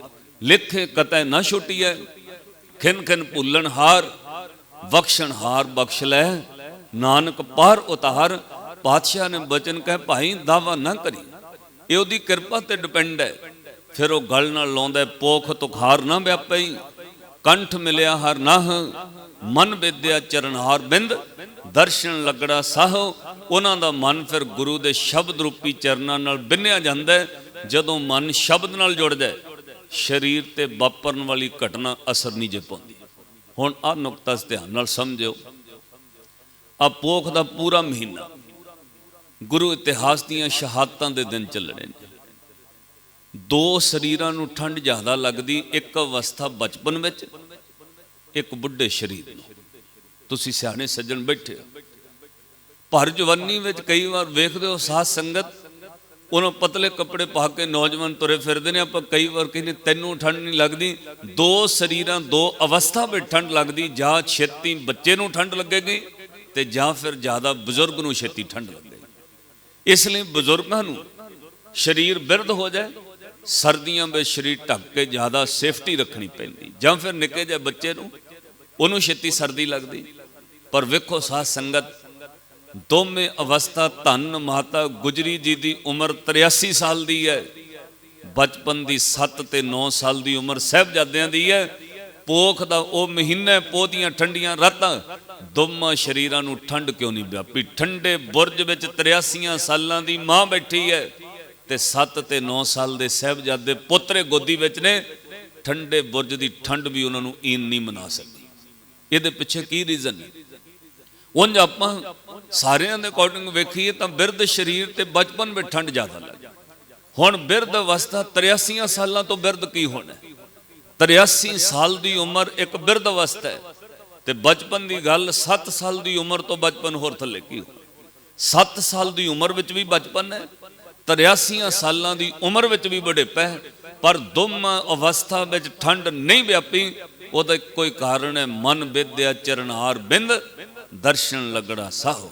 ਇੱਕ ਵਾਰ ਆਖੋ ਸਤਨਾਮ ਸ੍ਰੀ ਵਾਹਿਗੁਰੂ। ਇਹਨੂੰ ਹੁਣ ਇਸ ਤਰੀਕੇ ਨਾਲ ਸਮਝੋ, ਜਿਹੜੀ ਮੈਂ ਪਹਿਲਾਂ ਬੇਨਤੀ ਕੀਤੀ, ਜਿਹੜੀ ਚੀਜ਼ ਦਾ ਅਸਰ ਮਨ ਤੇ ਹੁੰਦਾ ਹੈ ਉਹਦਾ ਡੈਫੀਨੇਟ ਇਫੈਕਟ ਤਨ ਉੱਤੇ ਵੀ ਪੈਂਦਾ। ਮਨ ਵਿਦਿਆ ਚਰਨਹਾਰ ਬਿੰਦ ਤੋਂ ਬਾਅਦ ਠੰਡ ਸਰੀਰ ਤੇ ਨਹੀਂ ਵਰਤੀ। ਇਹ ਸਾਧ ਸੰਗਤ ਤੁਹਾਡੀ ਜ਼ਿੰਦਗੀ ਦਾ ਤਜਰਬਾ ਰਹਿਣਾ। ਜੇ ਮਨ ਉੱਤੇ ਅਸਰ ਹੋਵੇ ਤਾਂ ਉਹ ਚੀਜ਼ ਦਾ ਤਨ ਉੱਤੇ ਵੀ ਉਦੋਂ ਹੀ ਅਸਰ ਸ਼ੁਰੂ ਹੁੰਦਾ ਹੈ, ਉਹ ਤੋਂ ਪਹਿਲਾਂ ਨਹੀਂ। ਮੈਂ ਕਈ ਵਾਰ ਦਰਬਾਰ ਸਾਹਿਬ ਤੋਂ ਇਹ ਕਥਾ ਕਹੀ। ਇੱਕ ਪਲੇ ਗਰਾਊਂਡ ਵਿੱਚ ਖਿਡਾਰੀ ਖੇਡਦੇ ਨੇ, ਖੇਡਦਿਆਂ ਇੱਕ ਖਿਡਾਰੀ ਦੇ ਪੈਰ ਉੱਤੇ ਚੋਟ ਆਈ।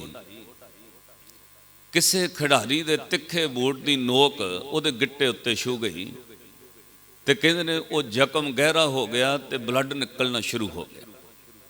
ਵੇਖਣ ਵਾਲੇ ਜਿੰਨੇ ਆਲੇ ਦੁਆਲੇ ਲੋਕ ਸਨ ਉਹ ਹੈਰਾਨ ਹੋ ਰਹੇ ਸਨ, ਇੰਨਾ ਖੂਨ ਪੈਰ ਵਿੱਚੋਂ ਨਿਕਲ ਰਿਹਾ, ਗਿੱਟੇ ਦੇ ਉੱਪਰ ਚੋਟ ਵੱਜੀ ਹੈ, ਇੰਨਾ ਬਲੱਡ ਨਿਕਲਦਾ, ਉਹਦੀ ਸੌਕਸ ਤੇ ਉਹਦਾ ਸ਼ੂ ਬਲੱਡ ਨਾਲ ਲਿਬੜ ਗਿਆ। ਵੇਖਣ ਵਾਲੇ ਹੈਰਾਨ ਹੋ ਰਹੇ ਸਨ, ਪਰ ਖਿਡਾਰੀ ਜਿਹੜਾ ਉਹ ਉਸੇ ਯੋਸ਼ੋ ਖਰੋਸ਼ ਵਿੱਚ ਖੇਡ ਰਿਹਾ। ਉਹਨੂੰ ਇਸ ਗੱਲ ਦਾ ਇਲਮ ਨਹੀਂ ਕਿ ਮੇਰੇ ਪੈਰ ਤੇ ਚੋਟ ਲੱਗੀ। ਉਹ ਬੜੇ ਜੋਸ਼ ਨਾਲ ਖੇਡ ਰਿਹਾ ਸੀ। ਖੇਡਦਿਆਂ ਕਿਸੇ ਖਿਡਾਰੀ ਦੀ ਨਜ਼ਰ ਪਈ। ਉਸ ਖਿਡਾਰੀ ਨੇ 10, 12, 15 ਮਿੰਟ ਬਾਅਦ ਵੇਖਣ ਤੋਂ ਬਾਅਦ ਉਹ ਖਿਡਾਰੀ ਨੂੰ ਕਿਹਾ, ਤੇਰੇ ਪੈਰ ਉੱਤੇ ਚੋਟ ਆ ਗਈ ਹੈ। ਜਦੋਂ ਨੇ ਆਪਣਾ ਪੈਰ ਵੇਖਿਆ, ਉਹਦੇ ਪੈਰ ਵਿੱਚ ਪਾਈ ਹੋਈ ਸੌਕਸ ਤੇ ਸ਼ੂ ਜਿਹੜੇ ਉਹ ਬਲੱਡ ਨਾਲ ਲਿਬੜਿਆ ਹੋਇਆ ਸੀ। ਉਹ ਖਿਡਾਰੀ ਰੁਕ ਗਿਆ। ਜਦੋਂ ਉਹਨੇ ਆਪਣੇ ਪੈਰ ਤੇ ਉਹ ਚੋਟ ਵੇਖੀ, ਉਸੇ ਜਗ੍ਹਾ ਤੇ ਬਹਿ ਗਿਆ, ਪੈਰ ਪਕੜ ਕੇ ਬਹਿ ਗਿਆ। ਇੰਨੀ ਦਰਦ ਸ਼ੁਰੂ ਹੋ ਗਈ, ਰੈਫਰੀ ਨੇ ਖੇਡ ਰੋਕ ਦਿੱਤੀ। ਪੁੱਛਿਆ ਤੂੰ ਖੇਡਣ ਦੇ ਯੋਗ ਹੈ, ਖੇਡ ਸਕਦਾ? ਉਹ ਉਹਦੇ ਪੈਰ ਵਿੱਚ ਇੰਨੀ ਪੀੜ ਹੋ ਰਹੀ ਸੀ, ਉਹ ਤੋਂ ਦਰਦ ਸਹਿਣ ਤੋਂ ਬਾਹਰ ਹੋ ਗਈ। ਉਹਨੇ ਹੱਥ ਖੜਾ ਕੀਤਾ, ਮੈਂ ਖੇਡ ਨਹੀਂ ਸਕਦਾ। ਹੁਣ ਪੈਰ ਉੱਤੇ ਭਾਰ ਨਹੀਂ ਆ ਰਿਹਾ, ਪਰ ਉਹ ਚੋਟ ਦਾ ਨਿਕਲਦਾ ਹੋਇਆ ਬਲੱਡ ਰੁਕ ਚੁੱਕਾ ਸੀ। ਸਿਰਫ ਬੂਟ ਉੱਤੇ ਔਰ ਸੌਕਸ ਜਰਾਬਾਂ ਉੱਤੇ ਸਿਰਫ ਸੁੱਕਿਆ ਹੋਇਆ, ਹੁਣ ਖੂਨ ਚੁੰਦਾ ਨਹੀਂ ਪੈਰ ਵਿੱਚੋਂ, ਪਰ ਚੋਟ ਦਾ ਦਰਦ ਹੋ ਰਿਹਾ ਸੀ। ਖਿਡਾਰੀ ਗਰਾਊਂਡ ਤੋਂ ਬਾਹਰ ਆ ਗਿਆ, ਉਹਦੀ ਡਰੈਸਿੰਗ ਕੀਤੀ ਗਈ ਤੇ ਬਾਅਦ ਵਿੱਚ ਉਹਨੂੰ ਕਿਸੇ ਨੇ ਪੁੱਛਿਆ, ਜਦੋਂ ਚੋਟ ਲੱਗੀ ਬਲੱਡ ਨਿਕਲ ਰਿਹਾ ਸੀ, ਉਦੋਂ ਤੈਨੂੰ ਦਰਦ ਨਹੀਂ ਹੋਈ? ਤੂੰ 10-15 ਮਿੰਟ ਖੇਡਦਾ ਨੇ, ਉਦੋਂ ਤੇਰੇ ਪੈਰ ਵਿੱਚੋਂ ਖੂਨ ਨਿਕਲਿਆ ਸੀ, ਤੈਨੂੰ ਪੇਨ ਦਰਦ ਪੀੜ ਉਦੋਂ ਨਹੀਂ ਹੋਈ? ਸਾਧ ਸੰਗਤ ਪਤਾ ਕਿਉਂ? ਉਹਨੇ ਉਨੀ ਦੇਰ ਦਰਦ ਸਰੀਰ ਨੂੰ ਨਹੀਂ ਵਿਆਪੀ ਜਿੰਨੀ ਦੇਰ ਅੱਖਾਂ ਨਾਲ ਵੇਖਿਆ ਨਹੀਂ ਸੀ। ਜਦੋਂ ਪੈਰ ਤੇ ਜ਼ਖਮ ਵੇਖਿਆ, ਉਹ ਮਨ ਉੱਤੇ ਅਸਰ ਕਰ ਗਿਆ। ਉਹਦਾ ਫਿਰ ਸਾਧ ਸੰਗਤ ਦਰਦ ਸਰੀਰ ਵਿੱਚ ਉਹਨੂੰ ਮਹਿਸੂਸ ਹੋਇਆ। ਜਿਹੜੀ ਚੀਜ਼ ਪਹਿਲਾਂ ਮਨ ਵਿੱਚ ਹੋਵੇ, ਸਾਧ ਸੰਗਤ ਤੋਂ ਤਨ ਉੱਤੇ ਇਫੈਕਟ ਪੈਂਦਾ। ਤਾਈਓ ਜਿਹੜੇ ਬਹੁਤ ਸਿਆਣੇ ਡਾਕਟਰ ਨੇ, ਉਹ ਕਿਸੇ ਰੋਗੀ ਨੂੰ ਛੇਤੀ ਕਰਕੇ ਉਹਦੀ ਬਿਮਾਰੀ ਨਹੀਂ ਦੱਸਣਗੇ। ਕਿਉਂ? ਉਹਦੇ ਮਨ ਉੱਤੇ ਅਸਰ ਪਏਗਾ, ਉਹ ਛੇਤੀ ਕਮਜ਼ੋਰ ਪੈ ਜਾਏਗਾ। ਉਹਨੂੰ ਤਰੀਕੇ ਨਾਲ ਉੱਥੋਂ ਕੱਢਦੇ। ਇਸੇ ਤਰ੍ਹਾਂ ਇੱਕ ਮਾਂ ਜਿਹੜੀ ਹੈ, ਦੇਖੋ ਬੱਚਾ ਹੱਥ ਵਿੱਚ ਕਰਦ ਚੁੱਕ ਲੈ, ਮਾਂ ਕਦੇ ਕਾਹਲੀ ਨਾਲ ਗੁੱਸੇ ਨਾਲ ਉਹਨੂੰ ਡਰਾ ਕੇ ਹੱਥ ਵਿੱਚੋਂ ਕਰਦ ਨਹੀਂ ਖੋਏਗੀ। ਕਿਉਂ? ਉਹਦਾ ਹੱਥ ਕੱਟਿਆ ਜਾਏ। ਉਹਨੂੰ ਪਿਆਰ ਨਾਲ ਫੁਸਲਾ ਕੇ ਪਹਿਲਾਂ ਕੋਈ ਹੋਰ ਚੀਜ਼ ਦਿੰਦੀ ਹੈ, ਫਿਰ ਉਹਦੇ ਹੱਥ ਵਿੱਚੋਂ ਤਿੱਖਾ ਚਾਕੂ ਲੈ ਲੈਂਦੀ ਹੈ। ਬੱਚੇ ਦੇ ਸਾਹਮਣੇ ਤਪਦੇ ਹੋਏ ਅੱਗ ਦੇ ਕੋਲੇ ਹੋਣ, ਉਹਦੇ ਵਾਸਤੇ ਖਿਡੌਣਾ ਹੈ। ਜਦੋਂ ਉਹ ਕੋਲਿਆਂ ਨੂੰ ਹੱਥ ਲਾਉਂਦਾ, ਮਾਂ ਜ਼ੋਰ ਨਾਲ ਚੁੱਕ ਕੇ ਥੱਪੜ ਵੀ ਮਾਰਦੀ, ਰੋਕ ਵੀ ਦਿੰਦੀ ਹੈ। ਉਹਨੂੰ ਪਤਾ ਕੋਲਿਆਂ ਨੇ ਹੱਥ ਸਾੜ ਦੇਣਾ, ਪਰ ਸਾਧ ਸੰਗਤ ਫਿਰ ਰੋਂਦੇ ਹੋਏ ਬੱਚੇ ਨੂੰ ਮਾਂ ਚੁੱਕ ਕੇ ਗਲ ਨਾਲ ਵੀ ਲਾ ਲੈਂਦੀ। ਰੋਂਦੇ ਹੋਏ ਬੱਚੇ ਨੂੰ ਗਲ ਨਾਲ ਲਾਏਗੀ। ਜਦੋਂ ਬੱਚੇ ਦੇ ਹੱਥੋਂ ਉਹ ਕਰਦ ਲਈ, ਉਹ ਰੋਂਦਾ, ਮਾਂ ਗਲ ਨਾਲ ਲਾ ਲੈਂਦੀ ਹੈ। ਇੱਕ ਬੇਨਤੀ ਸਮਝਿਓ, ਜਿਹੜੀ ਚੀਜ਼ ਦਾ ਅਸਰ ਪਹਿਲਾਂ ਮਨ ਉੱਤੇ ਹੋਵੇ, ਉਹਦਾ ਤਨ ਉੱਤੇ ਵੀ ਅਸਰ ਹੁੰਦਾ। ਠੰਡ ਦਾ ਅਸਰ ਮਾਂ ਗੁਜਰੀ ਦੇ ਮਨ ਉੱਤੇ ਨਹੀਂ, ਨਾ ਸਾਹਿਬਜ਼ਾਦਿਆਂ ਦੇ ਮਨ ਉੱਤੇ ਅਸਰ ਪੈਣ ਦਿੱਤਾ। ਗੁਰੂ ਦੇ ਸ਼ਬਦ ਤੇ ਗੁਰੂ ਦੀ ਬਾਣੀ ਨਾਲ ਜੋੜ ਦਿੱਤਾ। ਠੰਡੇ ਬੁਰਜ ਦੀ ਕੱਕਰ ਦੀ ਠੰਡ ਵੀ ਸਾਹਿਬਜ਼ਾਦਿਆਂ ਨੂੰ ਈਨ ਨਹੀਂ ਮਨਾ ਸਕੀ। ਪੋਖ ਤੁਖਾਰ ਨਾ ਵਿਆਪਈ, ਕੰਠ ਮਿਲਿਆ ਹਰ ਨਾਹ, ਮਨ ਬੇਦਿਆ ਚਰਨਹਾਰ ਬਿੰਦ, ਦਰਸ਼ਨ ਲੱਗਣਾ ਸਾਹ। ਸਾਧ ਸੰਗਤ, ਸਾਹਿਬਜ਼ਾਦਿਆਂ ਨੂੰ ਠੰਡੇ ਬੁਰਜ ਵਿੱਚ ਰੱਖਿਆ ਗਿਆ। ਇਤਿਹਾਸ ਤੁਸੀਂ ਰੋਜ਼ ਸੁਣਦੇ ਪੜ੍ਹਦੇ ਰਹਿੰਦੇ ਹੋ। ਇੰਨੀ ਛੋਟੀ ਉਮਰ ਵਿੱਚ 3 ਰਾਤਾਂ ਭੁੱਖਿਆਂ ਗੁਜ਼ਰ ਜਾਣੀਆਂ, ਉੱਪਰੋਂ ਸਰੀਰ ਨੂੰ ਠੰਡ ਵਿਆਪਣੀ, ਇਹ ਬਹੁਤ ਵੱਡੀ ਘਾਲਣਾ ਸੀ, ਬੜਾ ਵੱਡਾ ਤਸ਼ੱਦਦ ਸੀ ਜਿਹੜਾ ਸਾਹਿਬਜ਼ਾਦਿਆਂ ਨੇ ਆਪਣੇ ਤਨ ਉੱਤੇ ਸਹਿਣ ਕੀਤਾ। ਗੰਗੂ ਦੇ ਘਰੋਂ ਪਕੜਨ ਤੋਂ ਬਾਅਦ ਪਹਿਲੀ ਰਾਤ ਮੋਰਿੰਡੇ ਦੀ ਕੋਤਵਾਲੀ ਵਿੱਚ ਮਾਂ ਗੁਜਰੀ ਤੇ ਸਾਹਿਬਜ਼ਾਦੇ ਭੁੱਖੇ ਰਹੇ। ਅਗਲੀ ਸਵੇਰ ਸੁਨੇਹਾ ਸਰਹੰਦ ਆਉਂਦਾ, ਉਤੋਂ ਹੁਕਮ ਹੁੰਦਾ ਇਹਨਾਂ ਨੂੰ ਸਰਹੰਦ ਲੈ ਕੇ ਆਓ। ਸਰਹੰਦ ਪੂਰਾ ਸਾਧ ਸੰਗਤ ਹਿੰਦ ਦਾ ਸਿਰ ਸੀ। ਸਭ ਤੋਂ ਵੱਡੇ ਫੈਸਲੇ ਸਰਹੰਦ ਦੀ ਕਚਹਿਰੀ ਵਿੱਚ ਹੁੰਦੇ ਸਨ। ਅਗਲੇ ਦਿਨ ਪੂਰਾ ਗੱਡਿਆਂ ਤੇ ਬਿਠਾ ਕੇ ਪੂਰਾ ਦਿਨ ਗੁਜ਼ਰ ਗਿਆ। ਮੋਰਿੰਡੇ ਤੋਂ ਸਰਹੰਦ ਲਿਆਂਦੇ ਗਏ। ਰਾਤ ਪਈ ਤੇ ਸੂਬਾ ਸਰਹੰਦ ਕਹਿੰਦਾ, ਕੱਲ ਸਵੇਰੇ ਕਚਹਿਰੀ ਵਿੱਚ ਪੇਸ਼ ਕਰਿਓ। ਹੁਣ ਤੇ ਰਾਤ ਪੈ ਗਈ ਹੈ, ਕਚਹਿਰੀ ਬਰਖਾਸਤ ਹੋ ਗਈ ਹੈ, ਸੂਰਜ ਡੁੱਬ ਚੁੱਕਾ ਹੈ ਤੇ ਸੂਰਜ ਡੁੱਬਿਆਂ ਕਚਹਿਰੀ ਲੱਗਦੀ ਨਹੀਂ। ਕੱਲ ਸਵੇਰੇ ਕਚਹਿਰੀ 'ਚ ਪੇਸ਼ ਕਰੋ। ਇੱਕ ਰਾਤ ਮੋਰਿੰਡੇ ਦੀ ਕੋਤਵਾਲੀ ਵਿੱਚ ਭੁੱਖੇ, ਪੂਰਾ ਦਿਨ ਮੋਰਿੰਡੇ ਤੋਂ ਸਰਹੰਦ ਤੱਕ ਭੁੱਖੇ, ਫਿਰ ਸਰਹੰਦ ਦੇ ਠੰਡੇ ਬੁਰਜ ਵਿੱਚ ਰਾਤ ਭੁੱਖਿਆਂ ਗੁਜ਼ਾਰੀ। ਅਗਲੇ ਦਿਨ ਇਸ ਤਰ੍ਹਾਂ ਸਵੇਰ ਹੋਈ ਤੇ 2 ਸਿਪਾਹੀ ਸਵਖਤੇ ਲੈਣ ਆ ਗਏ। ਵਜ਼ੀਰ ਖਾਨ ਨੇ ਅੱਜ ਸਮੇਂ ਤੋਂ ਪਹਿਲਾਂ ਕਚਹਿਰੀ ਲਾ ਲਈ। ਵੱਡਾ ਘੜਿਆਲ ਵੱਜਿਆ। ਸਭ ਮੰਤਰੀ ਤੇ ਰਿਆਸਤਾਂ ਦੇ ਅਹਿਲਕਾਰ ਆ ਕੇ ਨਵਾਬ ਕਚਹਿਰੀ ਵਿੱਚ ਬੈਠ ਗਏ। ਸੂਬਾ ਸਰਹੰਦ ਉੱਚੀ ਕਚਹਿਰੀ ਤਖਤ ਤੇ ਬੈਠਾ। ਸਾਹਿਬਜ਼ਾਦਿਆਂ ਨੂੰ ਸਿਪਾਹੀ ਲੈਣ ਚਲੇ। ਮਾਂ ਗੁਜਰੀ ਨੇ ਸਵੇਰੇ ਸਵਖਤੇ ਗੋਦੀ ਚੋਂ ਮੂੰਹ ਉਠਾਏ ਨੇ, ਕੇਸੀ ਕੰਘਾ ਕਰਕੇ ਦਮਾਲੇ ਢਿੱਲੇ ਪਏ ਸਨ, ਬੰਨ ਦਿੱਤੇ। ਕੋਲ ਬਿਠਾ ਕੇ ਕਿਹਾ, ਬੇਟਾ ਆਓ। ਜਿਸ ਚੀਜ਼ ਨਾਲ ਤਨ ਉੱਤੇ ਦੁੱਖ ਨਹੀਂ ਵਿਆਪਦਾ, ਤੁਹਾਡੀ ਸੁਰਤ ਨੂੰ ਗੁਰੂ ਨਾਨਕ ਦੀ ਬਾਣੀ ਨਾਲ ਜੋੜਦਾ। ਮਾਂ ਗੁਜਰੀ ਨੇ ਜਪਜੀ ਸਾਹਿਬ ਦਾ ਪਾਠ ਸੁਣਾਇਆ। ਦਾਦੀ ਦੀ ਰਸਨਾ ਤੋਂ ਸਾਹਿਬਜ਼ਾਦੇ ਸੁਣਦੇ ਰਹੇ, ਨਾਲ ਨਾਲ ਬਾਬਾ ਜ਼ੋਰਾਵਰ ਸਿੰਘ, ਬਾਬਾ ਫਤਿਹ ਸਿੰਘ ਜਪਜੀ ਸਾਹਿਬ ਪੜ੍ਹਦੇ ਰਹੇ। ਦਿਨ ਚੜਿਆ, ਜਦੋਂ ਭੋਗ ਪਿਆ, ਸਾਧ ਸੰਗਤ ਮਾਂ ਗੁਜਰੀ ਠੰਡ ਤੋਂ ਬਚਾਉਣ ਲਈ ਦੋਵਾਂ ਦਾ ਮੂੰਹ ਸੀਨੇ ਨਾਲ ਲਾ ਕੇ ਬੈਠੀ ਸੀ। ਇੰਨੇ ਨੂੰ ਸਿਪਾਹੀ ਪੌੜੀਆਂ ਚੜ੍ਹ ਕੇ ਬੁਰਜ ਦੀਆਂ ਕਹਿੰਦੇ ਨੇ, ਮਾਤ ਗੁਜਰੀ ਤੇਰੇ ਪੋਤਿਆਂ ਨੂੰ ਕਚਹਿਰੀ ਵਿੱਚ ਬੁਲਾਇਆ। ਮਾਂ ਗੁਜਰੀ ਨੇ ਜਵਾਬ ਦਿੱਤਾ, ਵੇ ਇਹ ਤੇ ਛੋਟੀ ਉਮਰ ਦੇ ਬਾਲ ਲਿਆਣੇ ਨੇ, ਕਚਹਿਰੀ ਵਿੱਚ ਲੈ ਕੇ ਜਾਣਾ, ਮੈਨੂੰ ਲੈ ਕੇ ਜਾਓ, ਕੋਈ ਪੁੱਛ ਦੱਸ ਕਰਨੀ ਹੈ ਮੇਰੇ ਤੋਂ ਪੁੱਛੋ। ਇਹ ਨਿੱਕੇ ਨਿੱਕੇ ਬੱਚੇ ਕਚਹਿਰੀਆਂ ਵਿੱਚ ਜਾਣ ਦੀ ਉਮਰ ਨਹੀਂ। 7 ਤੇ 9 ਸਾਲ ਦੇ ਬੱਚੇ, ਤੁਹਾਨੂੰ ਕੀ ਜਵਾਬ ਦੇਣਾ? ਸਿਪਾਹੀਆਂ ਕਿਹਾ, ਮਾਤਾ ਜੋ ਸਾਨੂੰ ਹੁਕਮ ਹੈ, ਤੈਨੂੰ ਨਹੀਂ ਕਚਹਿਰੀ 'ਚ ਸੱਦਿਆ, ਸਿਰਫ ਬਾਲ ਸਾਹਿਬਜ਼ਾਦਿਆਂ ਨੂੰ ਬੁਲਾਇਆ।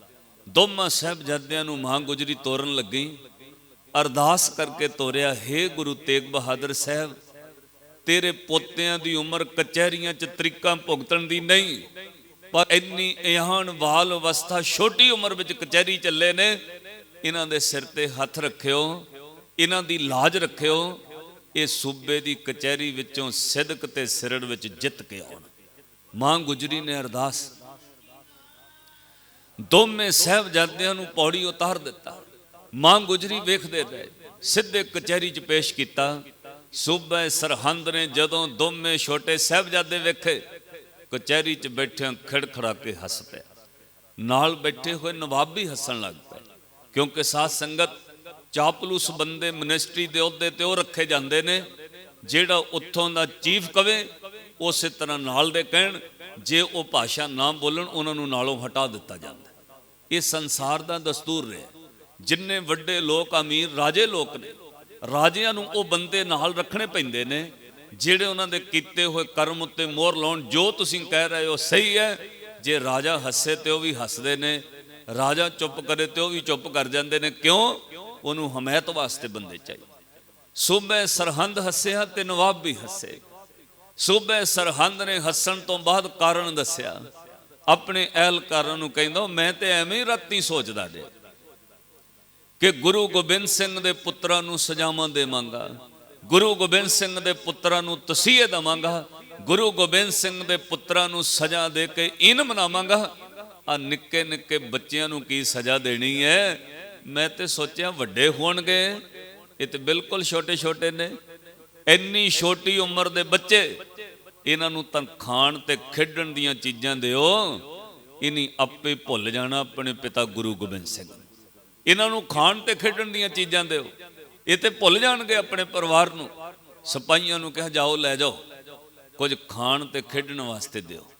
7 ਤੇ 9 ਸਾਲ ਦੀ ਉਮਰ ਤੁਸੀਂ ਪਰਿਵਾਰਾਂ ਵਾਲੇ ਬੈਠੇ ਹੋ, ਕਿੱਡੇ ਕਿੱਡੇ ਬੱਚੇ ਹੁੰਦੇ ਨੇ। ਆਪਣੇ ਬੱਚਿਆਂ ਨੂੰ ਤੁਸੀਂ ਕੰਬਲਾਂ ਤੇ ਰਜਾਈਆਂ 'ਚ ਪਾ ਕੇ ਆਏ ਹੋ ਇਸ ਵਕਤ। 7 ਤੇ 9 ਸਾਲ ਦਾ ਕਿੱਡਾ ਕੁ ਬੱਚਾ ਹੁੰਦਾ। ਵਜ਼ੀਰ ਖਾਨ ਨੇ ਕਿਹਾ, ਜਾਓ ਖੇਡਣ ਤੇ ਖਾਣ ਦੀਆਂ ਚੀਜ਼ਾਂ ਦਿਓ।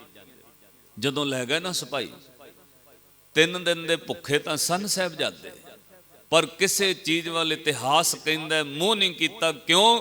ਭੁੱਖ ਤਾਂ ਸੀ ਪੇਟ ਵਿੱਚ, ਪਰ ਇੱਕੋ ਚੀਜ਼ ਚੇਤੇ ਆਉਂਦੀ ਹੈ, ਅਸੀਂ ਕਿਵੇਂ ਖਾ ਲਈਏ। ਠੰਡੇ ਬੁਰਜ ਵਿੱਚ ਸਾਡੀ ਦਾਦੀ ਭੁੱਖੀ ਬੈਠੀ, ਅਸੀਂ ਕਿਵੇਂ ਖਾ ਲਈਏ।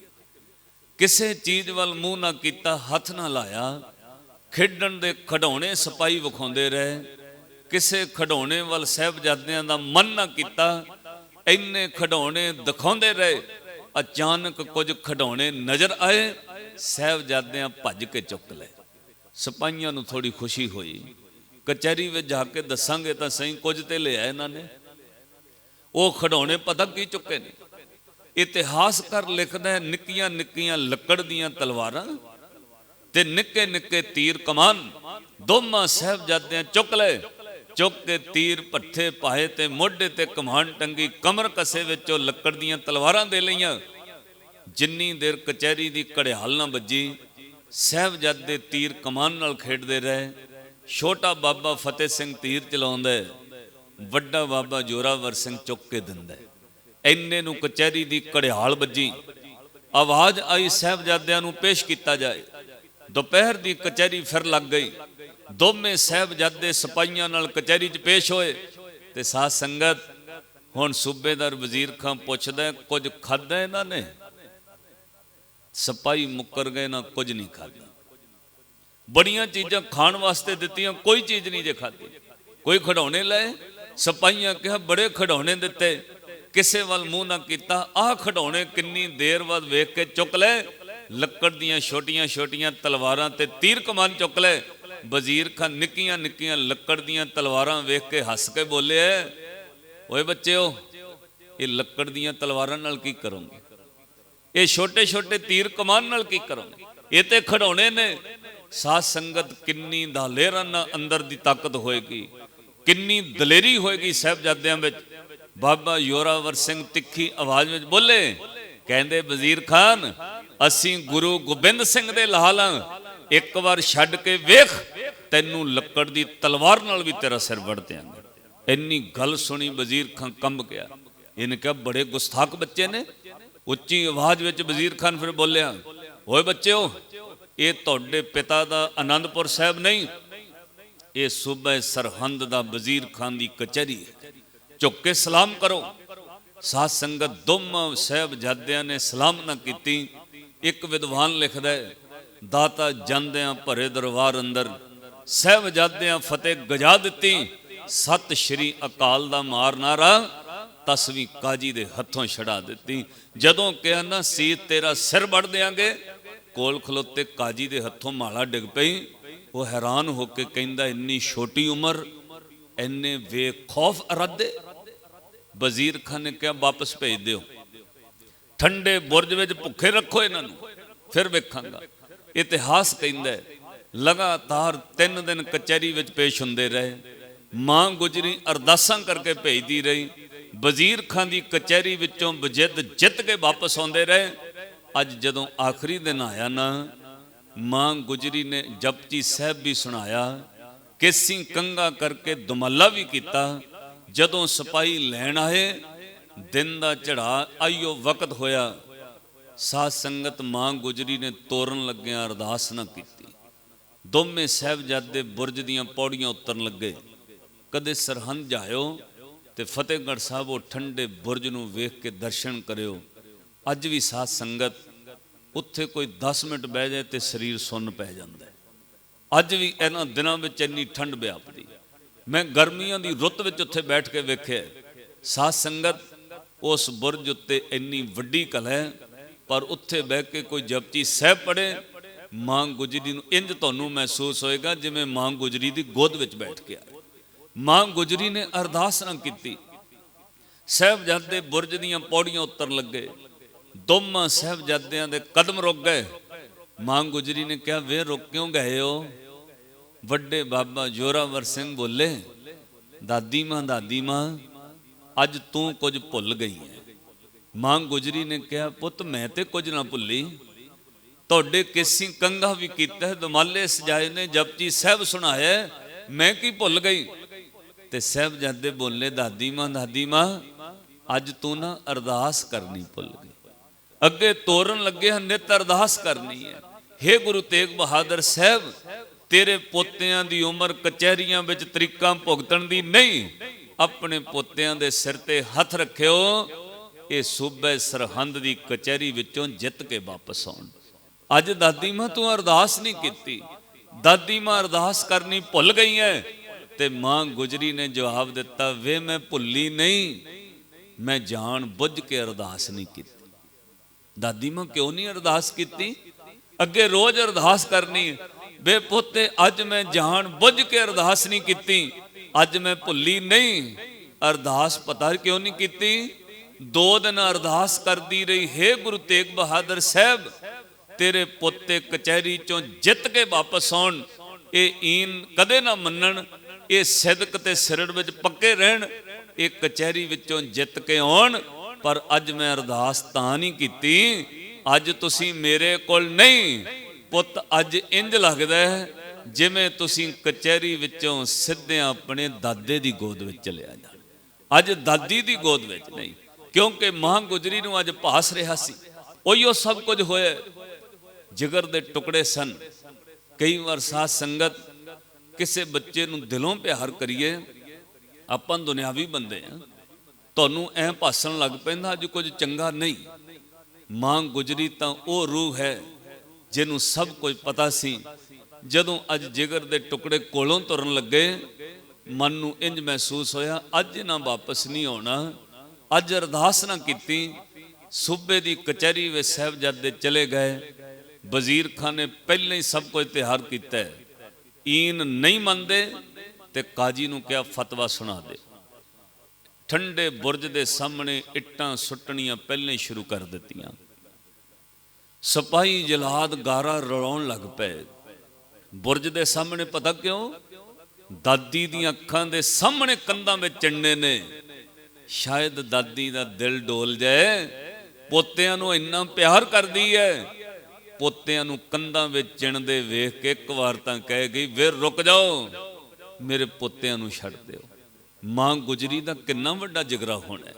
ਅੱਖਾਂ ਦੇ ਸਾਹਮਣੇ ਉਹ ਇੱਟਾਂ ਸੁੱਟ ਦਿੱਤੀਆਂ, ਗਾਰਾ ਰਲਾਉਣਾ ਸ਼ੁਰੂ ਕਰ ਦਿੱਤਾ। ਕਚਹਿਰੀ ਵਿੱਚ ਸਾਹਿਬਜ਼ਾਦੇ ਗਏ। ਜਾਂਦਿਆਂ ਵਜ਼ੀਰ ਖਾਨ ਨੇ ਕੋਈ ਗੱਲ ਪੁੱਛੀ ਹੈ, ਈਨ ਮੰਨਦੇ ਹੋ ਕਿ ਨਹੀਂ, ਧਰਮ ਛੱਡਦੇ ਹੋ ਕਿ ਨਹੀਂ। ਇਨਕਾਰ ਕਰਨ ਤੋਂ ਬਾਅਦ ਬਸ ਵਜ਼ੀਰ ਖਾਨ ਦੀ ਕਚਹਿਰੀ ਵਿੱਚ ਕਾਜੀ ਨੇ ਫਤਵਾ ਸੁਣਾ ਦਿੱਤਾ। ਸਾਹਿਬਜ਼ਾਦਿਆਂ ਨੂੰ ਲਿਆ ਕੇ 2 ਫੁੱਟ ਜਗ੍ਹਾ ਪੱਟ ਕੇ ਖੜੇ ਕਰ ਦਿੱਤਾ। ਦੋਵੇਂ ਪਾਸੇ ਕੰਧਾਂ ਚੜਨੀਆਂ ਸ਼ੁਰੂ ਹੋਈਆਂ। ਸੂਬਾ ਉੱਚੀ ਫਜ਼ੀਲ ਤੇ ਬੈਠਾ ਵੇਖ ਰਿਹਾ ਹੈ, ਉਹਦੇ ਅਹਿਲਕਾਰ ਮੰਤਰੀ ਵੇਖ ਰਹੇ ਨੇ, ਕੋਲ ਖਲੋਤਾ ਕਾਜੀ ਵੇਖ ਰਿਹਾ ਹੈ। ਸਾਧ ਸੰਗਤ, ਪੂਰੇ ਸਰਹੰਦ ਦੇ ਲੋਕ ਸੁੰਨ ਹੋ ਚੁੱਕੇ ਸਨ। ਅੱਖਾਂ ਦੇ ਸਾਹਮਣੇ 7 ਤੇ 9 ਸਾਲ ਦੇ ਸਾਹਿਬਜ਼ਾਦੇ ਦੋਵਾਂ ਪਾਸਿਓਂ ਜਲਾਦ ਕੰਧ ਚਿਣਦੇ ਗਏ। ਸਾਹਿਬਜ਼ਾਦਿਆਂ ਨੂੰ ਕੰਧਾਂ ਵਿੱਚ ਲੁਕਾਉਂਦੇ ਗਏ। ਸਹਿਜੇ ਸਹਿਜੇ ਕੰਧਾਂ ਪੈਰਾਂ ਤੋਂ, ਗੋਡਿਆਂ ਤੋਂ, ਲੱਕ ਤੋਂ ਉੱਪਰ ਵੱਧਦੀਆਂ ਗਈਆਂ। ਮਾਂ ਗੁਜਰੀ ਅੱਖਾਂ ਨਾਲ ਵੇਖ ਰਹੇ ਸੀ। ਜਿਵੇਂ ਜਿਵੇਂ ਸਾਹਿਬਜ਼ਾਦਿਆਂ ਦੇ ਸਰੀਰ ਲੁਕ ਰਿਹਾ ਸੀ, ਮਾਂ ਗੁਜਰੀ ਧੰਨ ਗੁਰੂ ਤੇਗ ਬਹਾਦਰ ਸਾਹਿਬ, ਧੰਨ ਗੁਰੂ ਤੇਗ ਬਹਾਦਰ ਸਾਹਿਬ ਜਪ ਰਹੀ ਸੀ। ਸਾਧ ਸੰਗਤ, ਜਦੋਂ ਸਾਹਿਬਜ਼ਾਦਿਆਂ ਦੀ ਛਾਤੀ ਤੱਕ ਕੰਧਾਂ ਪਹੁੰਚ ਗਈਆਂ ਨਾ, ਇੱਕ ਪੰਜਾਬੀ ਦਾ ਵਿਦਵਾਨ ਲਿਖਦਾ ਹੈ, ਕੰਧ ਚਿਣਨ ਵਾਲੇ ਜਲਾਦ ਨੂੰ ਥੋੜਾ ਜਿਹਾ ਤਰਸ ਆ ਗਿਆ। ਕਿਉਂਕਿ ਘਰ ਵਿੱਚ ਬੱਚੇ ਹੁੰਦੇ ਨੇ, ਭਾਵੇਂ ਕੋਈ ਜਲਾਦ ਹੀ ਹੋਵੇ, ਇੱਕ ਵਕਤ ਆਉਂਦਾ ਬੰਦੇ ਦਾ ਦਿਲ ਅੰਦਰੋਂ ਜ਼ਰੂਰ ਪਿਘਲਦਾ। ਕਹਿੰਦੇ ਨੇ ਕੰਧ ਚਿਣਨ ਵਾਲੇ ਜਲਾਦ, ਉਹਨੂੰ ਤਰਸ ਆਇਆ। ਸਭ ਤੋਂ ਪਹਿਲਾਂ ਫਤਿਹ ਸਿੰਘ ਦਾ ਮੂੰਹ ਕੰਧਾਂ ਵਿੱਚ ਛੁਪਣ ਲੱਗਾ, ਗਲ ਤੱਕ ਇੱਟਾਂ ਗਈਆਂ। ਉਹ ਗਾਰਾ ਲੈਣ ਦੇ ਪੱਜ ਠੰਡੇ ਬੁਰਜ ਵੱਲ ਗਿਆ। ਮਾਂ ਗੁਜਰੀ ਉੱਪਰੋਂ ਸਭ ਕੁਝ ਵੇਖ ਰਹੀ ਸੀ। ਠੰਡੇ ਬੁਰਜ ਦੇ ਕੋਲ ਜਾ ਕੇ ਜਲਾਦ ਕਹਿੰਦਾ, ਤੂੰ ਕਿੱਦਾਂ ਦੀ ਦਾਦੀ ਹੈ, ਤੇਰਾ ਦਿਲ ਨਹੀਂ ਪਿਘਲਦਾ? ਤੇਰੀਆਂ ਅੱਖਾਂ ਦੇ ਸਾਹਮਣੇ ਤੇਰੇ ਪੋਤਰੇ ਮਰ ਚਲੇ ਨੇ, ਥੋੜੇ ਮਿੰਟਾਂ ਤੱਕ ਕੰਧਾਂ ਵਿੱਚ ਲੁਕ ਜਾਣਗੇ, ਸਾਹ ਹੁੱਟ ਹੋਣੇ, ਇਹਨਾਂ ਮਰ ਜਾਣੇ। ਇੱਕ ਵਾਰ ਜ਼ੁਬਾਨ ਤੋਂ ਕਹਿ ਦੇ ਧਰਮ ਛੱਡਿਆ, ਤੇਰੇ ਪੋਤੇ ਬਚ ਜਾਣਗੇ। ਮਾਂ ਗੁਜਰੀ, ਤੇਰੇ ਕੋਲ ਬਚਿਆ ਕੀ ਹੈ? ਤੇਰੇ 2 ਵੱਡੇ ਸਾਹਿਬਜ਼ਾਦੇ ਸੁਣਿਆ ਚਮਕੌਰ ਦੀ ਜੰਗ ਵਿੱਚ ਮਰ ਗਏ ਨੇ, ਸ਼ਹੀਦ ਹੋ ਗਏ ਨੇ। ਤੇਰੇ ਪੁੱਤਰ ਦਾ ਕੋਈ ਪਤਾ ਨਹੀਂ। ਤੇਰਾ ਪਰਿਵਾਰ, ਨੋਹਾਂ, ਪੁੱਤਰ, ਪੋਤੇ ਖਿਰੂ ਖਿਰੂ ਹੋ ਗਏ। ਆ 2 ਪੋਤੇ ਬਚੇ ਨੇ, ਇੱਕ ਵਾਰ ਕਹਿ ਦੇ ਧਰਮ ਛੱਡਿਆ, ਬਚ ਜਾਣਗੇ। ਮਾਂ ਗੁਜਰੀ ਨੇ ਅੱਗੋਂ ਜਵਾਬ ਬੜਾ ਪਿਆਰਾ ਦਿੱਤਾ। ਉੱਚੀ ਆਵਾਜ਼ ਵਿੱਚ ਕਿਹਾ, ਵੇ ਜਲਾਦਾ, ਜਾ ਆਪਣਾ ਕੰਮ ਕਰ। ਤੂੰ ਗਾਰਾ ਫੜਾਉਣੇ, ਫੜਾਈ ਚੱਲ। ਇੱਟਾਂ ਫੜਾਉਣੇ, ਪਕੜਾਈ ਚੱਲ। ਵੇ ਜਾ ਆਪਣੇ ਰਾਜੇ ਦਾ ਹੁਕਮ ਮੰਨ, ਮੇਰੇ ਵੱਲ ਨਾ ਵੇਖ। ਇਦਾਂ ਦੇ ਦੁੱਖ ਦੇ ਪਹਾੜ ਤਾਂ ਕਈ ਵਾਰ ਸਿਰ ਤੇ ਢਹੇ ਨੇ, ਮੇਰੇ ਤੇ ਇਦਾਂ ਦੀਆਂ ਕਹਾਣੀਆਂ ਕਈ ਵਾਰ ਡਿੱਗੀਆਂ ਨੇ। ਇਹ ਪਹਿਲੀ ਵਾਰ ਥੋੜੀ ਹੋਇਆ ਹੈ। ਪਰ ਜਵਾਨੀ ਵਿੱਚ ਪਤੀ ਦਾ ਸੀਸ ਝੋਲੀ ਚ ਪਵਾਇਆ। ਵੇ ਤੂੰ ਮੇਰੇ ਵੱਲ ਨਾ ਵੇਖ, ਜਾ ਜਾ ਕੇ ਇੱਟਾਂ ਪਕੜਾ। ਜਿਹੜੀ ਗੱਲ ਜਲਾਦ ਨੇ ਮਾਂ ਗੁਜਰੀ ਨੂੰ ਕਹੀ, ਉਹ ਕਿਸੇ ਵੀ ਦਾਦੀ ਦੇ ਦਿਲ ਉੱਤੇ ਟੱਕ ਪੈ ਸਕਦਾ ਸੀ।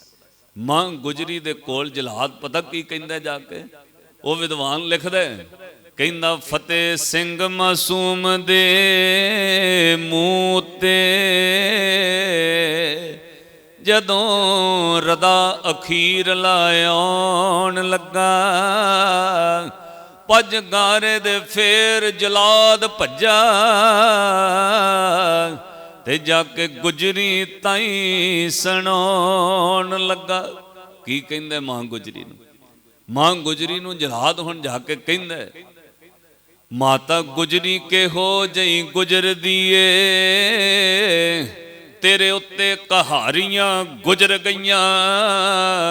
ओ गया गुजरिया शहर भी आखदा ए गुजरी उत्ते कहारियां गुजर गईयां। ते मां गुजरी नूं कहंदा तेरे दो पुत्ते सुनिया चमकौर दी जंग च शहीद हो गए ने, तेरे पुत्र गुरु गोबिंद सिंह दा कोई पता नहीं, अद्धी रात नूं टुर गया, जिउंदा भी है जां नहीं किसे नूं कोई पता नहीं। दो पोते बचे ने, जे बचा सकदी है ते बचा लै। वो जलाद कहंदा पुत्र ला पता है, तेरे गुरु गोबिंद सिंह दा कोई पता नहीं, पुत्र ला पता है अगों देख किस्मत तेरे पुत दे पोते ओ जा रहे ने, रेशम बिच लपेट के रख दी सै, इट्टां बिच लपेटे ओ जा रहे ने। मां गुजरी फिर अगों जवाब दिता। मां गुजरी कहंदी क्यों कंध मिणी जाने, आ हुण छाती तक कंध पहुंच गई है, मुंह तक पहुंच गई है, क्यों मैनू तू इस तरह कढ़ाने। मां गुजरी ने जलाद नूं फिर जवाब दिता, कहंदी वे जा तू हुक्म मन, तेनू कौन रोके, गारा फड़ा जाके, तू इट्टां पकड़ा जाके, तू नौकरी करने अपनी नौकरी कर, मैनू ना कुछ कहे, वे तू हुक्म मन तेनू कौन रोके, वे किणिया कातों तू किणी जाने, कंध मिणी जाने बार बार जेड़ी, कफन मुगल हुकूमत दा मिणी जाने। ये कंधा नहीं, ये मुगलिया हुकूमत दा कफन है। मेरे पोतरे कंधा विच छुपणगे, जदों कंधा डिगण गियां मुगलिया हुकूमत खत्म हो जाएगी। मां गुजरी ने बचन कहे, वे जा तू अपना काम कर, मैनू क्यों डोलदा है, इत्थों तक खबर लिया जी सदके, पर जा तू इट्टां पकड़ा। अगों जवाब दिता, मेरा नां गुजरी मेरी अल गुजरी, इहो जही कहानी तां मेरे उत्ते, बे घड़ी घड़ी गुजरी पल पल गुजरी, पहला पति दिता फिर मैं पोते तोरे, आ हुण मौत मैनू कहंदी है चल गुजरी,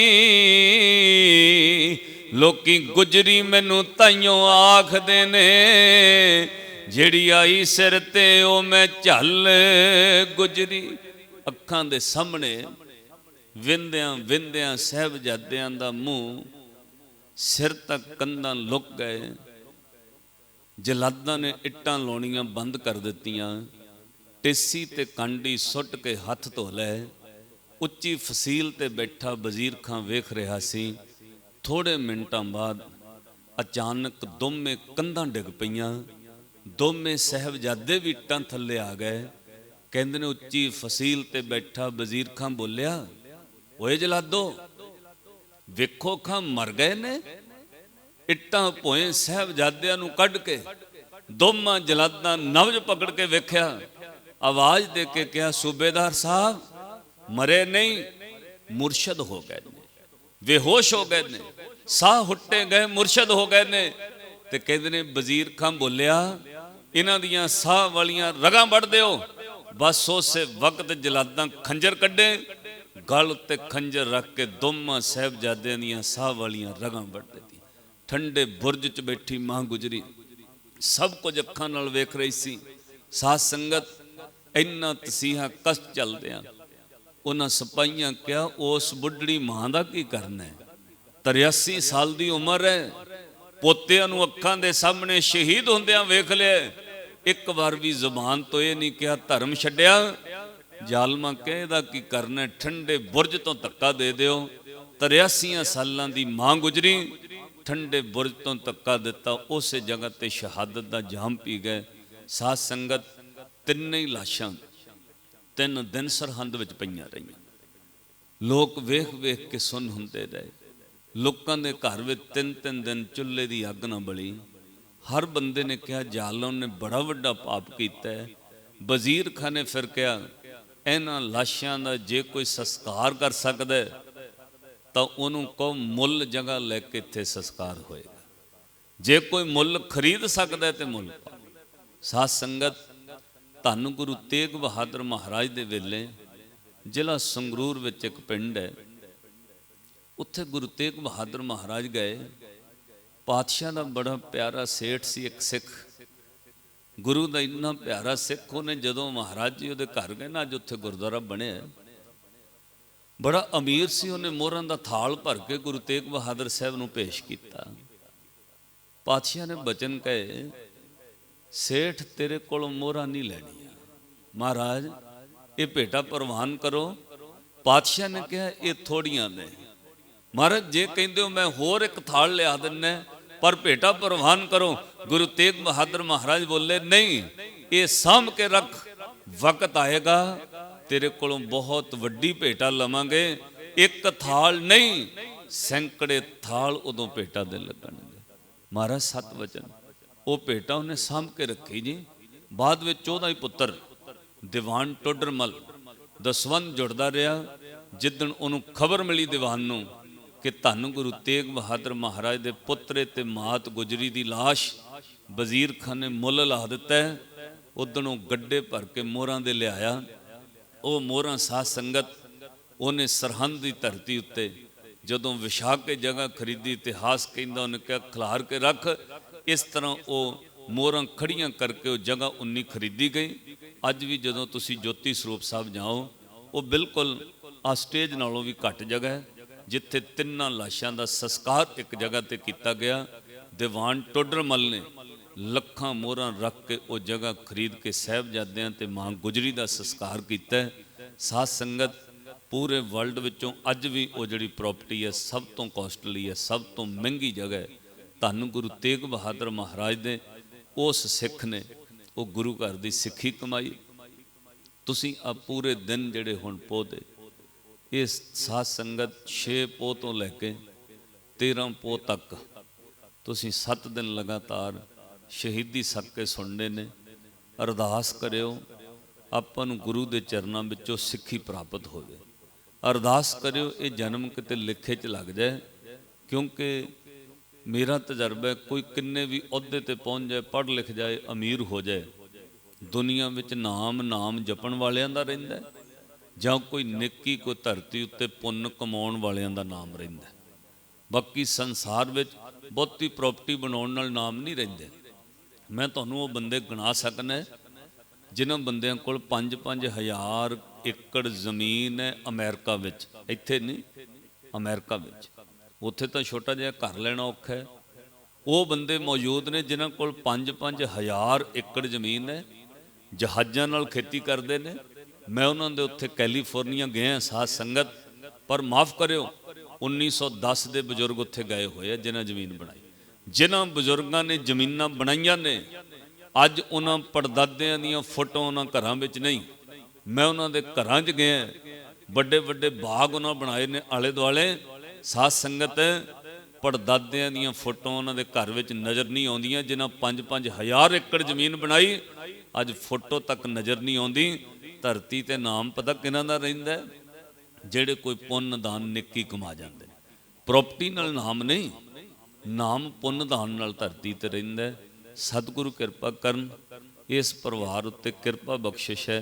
सत्कारयोग एडवोकेट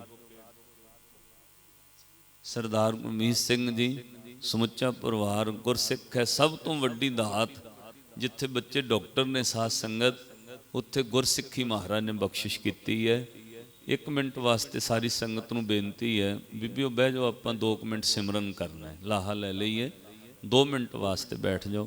सारी संगत प्यार नाल उन्हां साहिबजादियां मां गुजरी नूं आपां याद करके प्यार नाल सब ने जपना। एक बार सारी संगत प्यार नाल 2 मिनट हाजरी लाओ। वाहिगुरु वाहिगुरु वाहिगुरु वाहिगुरु वाहिगुरु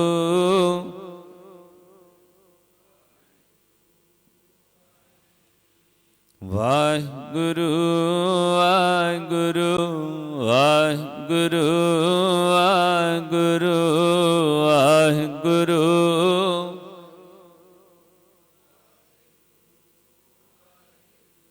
वाहिगुरु ਵਾਹਿਗੁਰੂ ਵਾਹਿਗੁਰੂ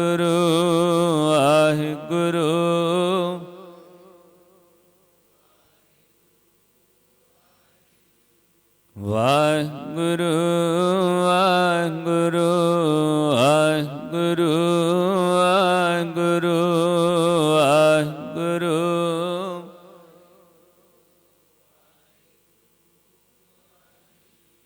ਵਾਹਿਗੁਰੂ ਵਾਹਿਗੁਰੂ ਵਾਹਿਗੁਰੂ ਵਾਹਿਗੁਰੂ ਵਾਹਿਗੁਰੂ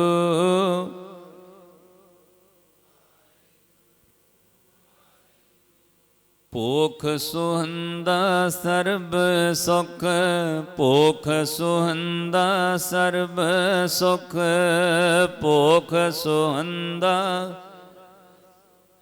ਭੋਖ ਸੁਹੰਦਾ ਜਿਸ ਬਖਸ਼ੇ ਵੇ ਪਰਵਾਹੋ ਬਖਸ਼ੇ ਵੇ ਪਰਵਾਹੋ ਜਿਸ ਬਖਸ਼ੇ ਵੇ ਪਰ ਜਿਸ ਬਖਸ਼ੈ ਭੋਖ ਸੁਹੰਦਾ ਸਰਬ ਸੁਖ ਭੋਖ ਸੁਹੰਦਾ ਸਰਬ ਸੁਖ ਭੋਖ ਸੁਹੰਦਾ ਭੋਖ ਸੁਹੰਦਾ ਜਿਸ ਬਖਸ਼ੇ ਵੇ ਪਰਵਾਹੋ ਬਖਸ਼ੇ ਵੇ ਪਰਵਾਹੋ ਜਿਸ ਬਖਸ਼ੇ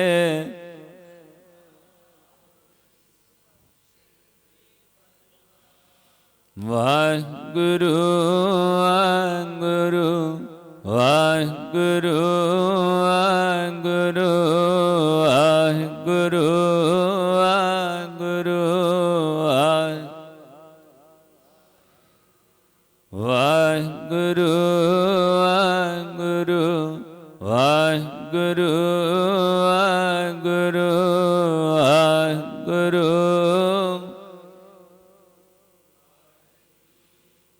ਵਾਹਿਗੁਰੂ ਸਾਧ ਸੰਗਤ ਸ਼ੁਕਰਾਨਾ ਕਰਿਓ ਅਕਾਲ ਪੁਰਖ ਦਾ। ਆਪਾਂ ਉੱਤੇ ਬਹੁਤ ਕਿਰਪਾ ਕੀਤੀ ਰੱਬ ਨੇ। ਜਿਸ ਤਰ੍ਹਾਂ ਦੀ ਸਿਚੁਏਸ਼ਨ ਵਿੱਚੋਂ ਸੰਸਾਰ ਲੰਘਿਆ ਜਾਂ ਅਜੇ ਵੀ ਖਤਰੇ ਦੇ ਬੱਦਲ ਮੰਡਰਾ ਰਹੇ ਨੇ, ਉਹ ਬਹੁਤ ਭਿਆਨਕ ਦਿਨ ਸੀ ਜਿੱਥੋਂ ਬੰਦਾ ਬੰਦੇ ਤੋਂ ਡਰਨ ਲੱਗ ਪਿਆ। ਗੱਲਾਂ ਸਾਹਮਣਿਓ ਨਹੀਂ, ਤੁਸੀਂ ਹੈਰਾਨ ਹੋਵੋਗੇ, ਬੰਦਾ ਬੰਦੇ ਤੋਂ ਇੰਨਾ ਭੈ ਖਾਣ ਲੱਗ ਪਿਆ। ਸਕੇ ਇੱਕ ਦੂਜੇ ਤੋਂ ਦੂਰ, ਪੁੱਤਰ ਧੀਆਂ ਮਾਂ ਪਿਓ ਤੋਂ ਦੂਰ। ਇੱਥੇ ਹੀ ਵਸ ਨਹੀਂ, ਕੋਈ ਕਿਸੇ ਨੂੰ ਫੋਨ ਤੇ ਵੀ ਹਾਲ ਚਾਲ ਪੁੱਛੇ ਨਾ, ਜੇ ਟੈਲੀਫੋਨ ਕਰਦੇ ਆ ਉਹਨੂੰ ਖੰਘ ਆ ਜਾਏ ਨਾ ਕਿਤੇ, ਤਾਂ ਜਦੇ ਉਹ ਬੰਦਾ ਕਹਿੰਦਾ ਯੂ ਟਰਨ ਵੀ ਫੋਨ ਕੱਟੀਏ ਛੇਤੀ। ਖੰਘ ਤੋਂ ਵੀ ਉਹਨੂੰ ਫੋਨ ਤੋਂ ਵੀ ਐਂ ਲੱਗਾ ਵੀ ਕਰੋਨਾ ਨਾ ਹੋ ਜਾਏ, ਇੰਨਾ ਡਰ ਸੀ। ਇਹ ਬੜੇ ਭਿਆਨਕ ਹਾਲਾਤ ਸਨ। ਇੱਕ ਬੜਾ ਅਮੀਰ ਸਰਦਾਰ, ਉਹਦੀ ਫੈਕਟਰੀ ਚੱਲਦੀ, ਮਹਾਂਪੁਰਸ਼ਾਂ ਕੋਲ ਆ ਕੇ ਕਹਿੰਦਾ ਬੜਾ ਹੀ ਘਾਟਾ ਪੈ ਗਿਆ ਬਾਬਾ ਜੀ। ਕਹਿੰਦੇ ਕਾਹਦਾ ਘਾਟਾ ਪੈ ਗਿਆ? ਕਹਿੰਦਾ ਜੀ ਮੇਰੀ ਫੈਕਟਰੀ 'ਚ 500 ਵਰਕਰ ਕੰਮ ਕਰਦਾ, 4 ਮਹੀਨੇ ਕੋਲੋਂ ਤਨਖਾਹ ਦੇਣੀ ਪਈ। ਕਹਿੰਦਾ ਜੀ ਕੰਮ ਹੀ ਨਹੀਂ ਚੱਲਿਆ, ਕੋਲੋਂ ਤਨਖਾਹ ਦੇਣੀ ਪਈ, ਕਈ ਵਰਕਰ ਹੁਣ ਹਟਾ ਦਿੱਤੇ। ਕਹਿੰਦਾ ਜੀ 4 ਮਹੀਨੇ ਕੋਲੋਂ ਤਨਖਾਹ ਦਿੱਤੀ ਹੈ, ਕਰੋੜਾਂ ਦਾ ਘਾਟਾ ਪੈ ਗਿਆ ਬਾਬਾ ਜੀ। ਤਾਂ ਮਹਾਂਪੁਰਸ਼ ਮਿੱਠਾ ਜਿਹਾ ਹੱਸ ਪਏ, ਕਹਿੰਦੇ ਸਰਦਾਰ ਜੀ ਕੋਈ ਘਾਟਾ ਨਹੀਂ ਪਿਆ, ਇਹ ਜਿਹੜਾ ਲੱਖਾਂ ਕਰੋੜਾਂ ਦਾ ਘਾਟਾ ਗਿਣਦੇ ਹੋ, ਇਹ ਤਾਂ 6 ਮਹੀਨੇ ਸਾਲ 2 ਸਾਲਾਂ ਵਿੱਚ ਘਾਟੇ ਪੂਰੇ ਹੋ ਜਾਣਗੇ। ਸਭ ਘਾਟੇ ਵੱਧਦੇ 2-4 ਸਾਲਾਂ 'ਚ ਪੂਰੇ ਹੋ ਜਾਣਗੇ। ਉਹ ਰੱਬ ਦਾ ਸ਼ੁਕਰਾਨਾ ਕਰੋ, ਨੇ ਜਾਨ ਬਖਸ਼ ਦਿੱਤੀ ਹੈ। ਸਾਧ ਸੰਗਤ ਤੇ ਸ਼ੁਕਰ ਕਰੀਏ, ਰੱਬ ਨੇ ਜਾਨ ਬਖਸ਼ੀ ਹੈ। ਤੁਸੀਂ ਪੜ੍ਹੇ ਲਿਖੇ ਬੈਠੇ ਹੋ, ਬਾਹਰਲੀਆਂ ਕੰਟਰੀਆਂ ਵਿੱਚ ਸਭ ਤੋਂ ਜ਼ਿਆਦਾ ਮੈਡੀਕਲ ਸਹੂਲਤਾਂ ਨੇ, ਔਰ ਉੱਥੇ ਸਿਸਟਮ ਮੇਰੇ ਨਾਲੋਂ ਵੱਧ ਤੁਹਾਨੂੰ ਪਤਾ ਹੈ। ਇੱਥੇ ਸੰਸਕਾਰ ਕਰਦੇ ਫਿਊਨਲ, ਇੱਧਰ ਵੀ ਹੁਣ ਉਹ ਸਿਸਟਮ ਆ ਗਿਆ। 60 ਸਕਿੰਟ ਲੱਗਦੇ ਨੇ, ਲਾਸ਼ ਨੂੰ ਬਿਜਲੀ ਵਾਲੇ ਬਾਕਸ 'ਚ ਪਾਉਂਦੇ ਨੇ, ਬਟਨ ਦੱਬਦੇ, ਸਾੜ ਕੇ ਸਵਾਹ ਪਰੇ ਹੱਡੀਆਂ ਦੇ ਦਿੰਦੇ। ਉੱਧਰਲੀਆਂ ਕੰਟਰੀਆਂ ਵਿੱਚ, ਬਾਹਰ ਵਿਦੇਸ਼ਾਂ ਤੁਸੀਂ ਵੇਖਿਆ, ਲਾਸ਼ਾਂ ਸਮੁੰਦਰ 'ਚ ਸਿੱਟਣੀਆਂ ਪੈ ਗਈਆਂ।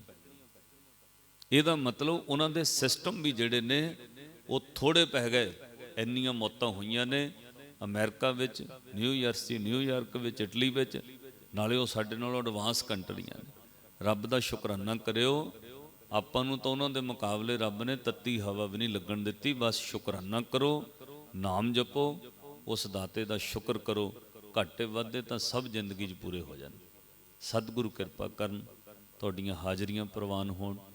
ਸਤਿਕਾਰਯੋਗ ਸਰਦਾਰ ਮੀਤ ਸਿੰਘ ਜੀ, ਸਮੁੱਚਾ ਪਰਿਵਾਰ, ਇਹਨਾਂ ਦੇ ਬੱਚੇ ਡਾਕਟਰ ਨੇ। ਔਰ ਸਭ ਤੋਂ ਵੱਡੀ ਗੱਲ, ਖੁਸ਼ੀ ਮੈਨੂੰ ਇਸ ਗੱਲ ਦੀ ਹੋਈ ਵੀ ਗੁਰਸਿੱਖ ਨੇ। ਡਾਕਟਰ ਸਾਨੂੰ ਬਹੁਤ ਮਿਲਦੇ ਨੇ, ਹਾਈ ਕੋਰਟ ਦੇ ਵਕੀਲ, ਵੱਡੇ ਵੱਡੇ MS master of surgeon degree ਦੇ ਡਾਕਟਰ ਸਾਨੂੰ ਬੁਲਾਉਂਦੇ ਰਹਿੰਦੇ, ਪਰ ਖੁਸ਼ੀ ਇਸ ਗੱਲ ਦੀ ਹੁੰਦੀ ਵੀ ਗੁਰੂ ਨੇ ਇਹਨਾਂ ਨੂੰ ਸਿੱਖੀ ਦਾਨ ਬਖਸ਼ਿਆ। ਜਿਹੜਾ ਆਪਾਂ ਰੋਜ਼ ਮੰਗੀਦਾ ਨਾ, ਬਖਸ਼ੋ ਸਿੱਖਾਂ ਨੂੰ ਸਿੱਖੀ ਦਾਨ, ਇਹ ਬਹੁਤ ਵੱਡੀ ਦਾਤ ਹੈ। ਜਿਨ੍ਹਾਂ ਦੇ ਪਰਿਵਾਰਾਂ 'ਚ ਗੁਰੂ ਦੀ ਸਿੱਖੀ ਹੈ, ਨਸ਼ੇ ਨਹੀਂ, ਪਰਿਵਾਰ 'ਚ ਉੱਠਦਿਆਂ ਸਾਰ ਜਪਜੀ ਸਾਹਿਬ ਦਾ ਪਾਠ ਹੋ ਰਿਹਾ ਹੈ, ਉੱਠਦਿਆਂ ਸਾਰ ਘਰ ਵਿੱਚ ਵਾਹਿਗੁਰੂ ਦਾ ਸਿਮਰਨ ਹੋ ਰਿਹਾ ਹੈ, ਤੁਸੀਂ ਦੁਨੀਆ ਦੇ ਸਭ ਤੋਂ ਅਮੀਰ ਬੰਦੇ ਹੋ। ਜਿਨ੍ਹਾਂ ਨੂੰ ਗੁਰੂ ਨੇ ਸਿੱਖੀ ਬਖਸ਼ ਦਿੱਤੀ, ਉਹ ਦੁਨੀਆ ਦਾ ਸਭ ਤੋਂ ਅਮੀਰ ਬੰਦਾ ਹੈ। ਤੇ ਸਾਧ ਸੰਗਤ, ਜਿਹੜਾ ਸਿੱਖੀ ਤੋਂ ਦੂਰ ਹੋ ਗਿਆ, ਉਹਦੇ ਨਾਲ ਦਾ ਕੰਗਾਲ ਕੋਈ ਨਹੀਂ। ਸਭ ਤੋਂ ਕੋਸਟਲੀ ਪ੍ਰਾਪਰਟੀ, ਮਹਿੰਗੀ ਜਾਇਦਾਦ ਤੁਹਾਡੀ ਆਪਣੀ ਔਲਾਦ ਹੈ। ਇਹਨਾਂ ਨੂੰ ਸਿੱਖੀ ਨਾਲ ਜੋੜੋ, ਬਾਣੀ ਨਾਲ ਜੋੜੋ। ਰੋਜ਼ ਉੱਠਦਿਆਂ ਸਾਰ ਫਸਟ ਵਰਕ ਤੁਹਾਡਾ ਇਹੀ ਹੋਣਾ ਚਾਹੀਦਾ। 5 ਵਾਰ 10 ਵਾਰ 20 ਵਾਰ ਉੱਠਦਿਆਂ ਸਾਰ ਜ਼ਰੂਰ ਕਿਹਾ ਕਰੋ, ਸਤਨਾਮ ਸ੍ਰੀ ਵਾਹਿਗੁਰੂ ਵਾਹਿਗੁਰੂ ਵਾਹਿਗੁਰੂ। ਇੱਦਾਂ ਜ਼ਰੂਰ ਜਪਿਆ ਕਰੋ। ਸਾਰੀ ਸੰਗਤ ਦਾ ਧੰਨਵਾਦ। ਮੈਨੂੰ ਪਤਾ ਸਮਾਂ ਜ਼ਿਆਦਾ ਹੋ ਗਿਆ, ਤੁਹਾਨੂੰ ਨਾਸ਼ਤੇ ਦੀ ਭੁੱਖ ਵੀ ਹੋਣੀ, ਕਈ ਵਾਰ ਸਰੀਰ ਬਿਰਧ ਹੁੰਦੇ ਜੀ, ਕਈਆਂ ਨੂੰ ਸ਼ੂਗਰ ਦੀ ਪ੍ਰੋਬਲਮ ਹੈ, ਸੋ ਸਮਾਂ ਵਧੇਕ ਹੋਇਆ, ਉਹਦੇ ਵਾਸਤੇ ਮਾਫੀ ਚਾਹੁੰਦੇ। ਸਾਰੀ ਸੰਗਤ ਦਾ ਧੰਨਵਾਦ। ਗੱਜ ਕੇ ਫਤਿਹ ਬੁਲਾਓ। ਵਾਹਿਗੁਰੂ ਜੀ ਕਾ ਖਾਲਸਾ, ਵਾਹਿਗੁਰੂ ਜੀ ਕੀ ਫਤਿਹ।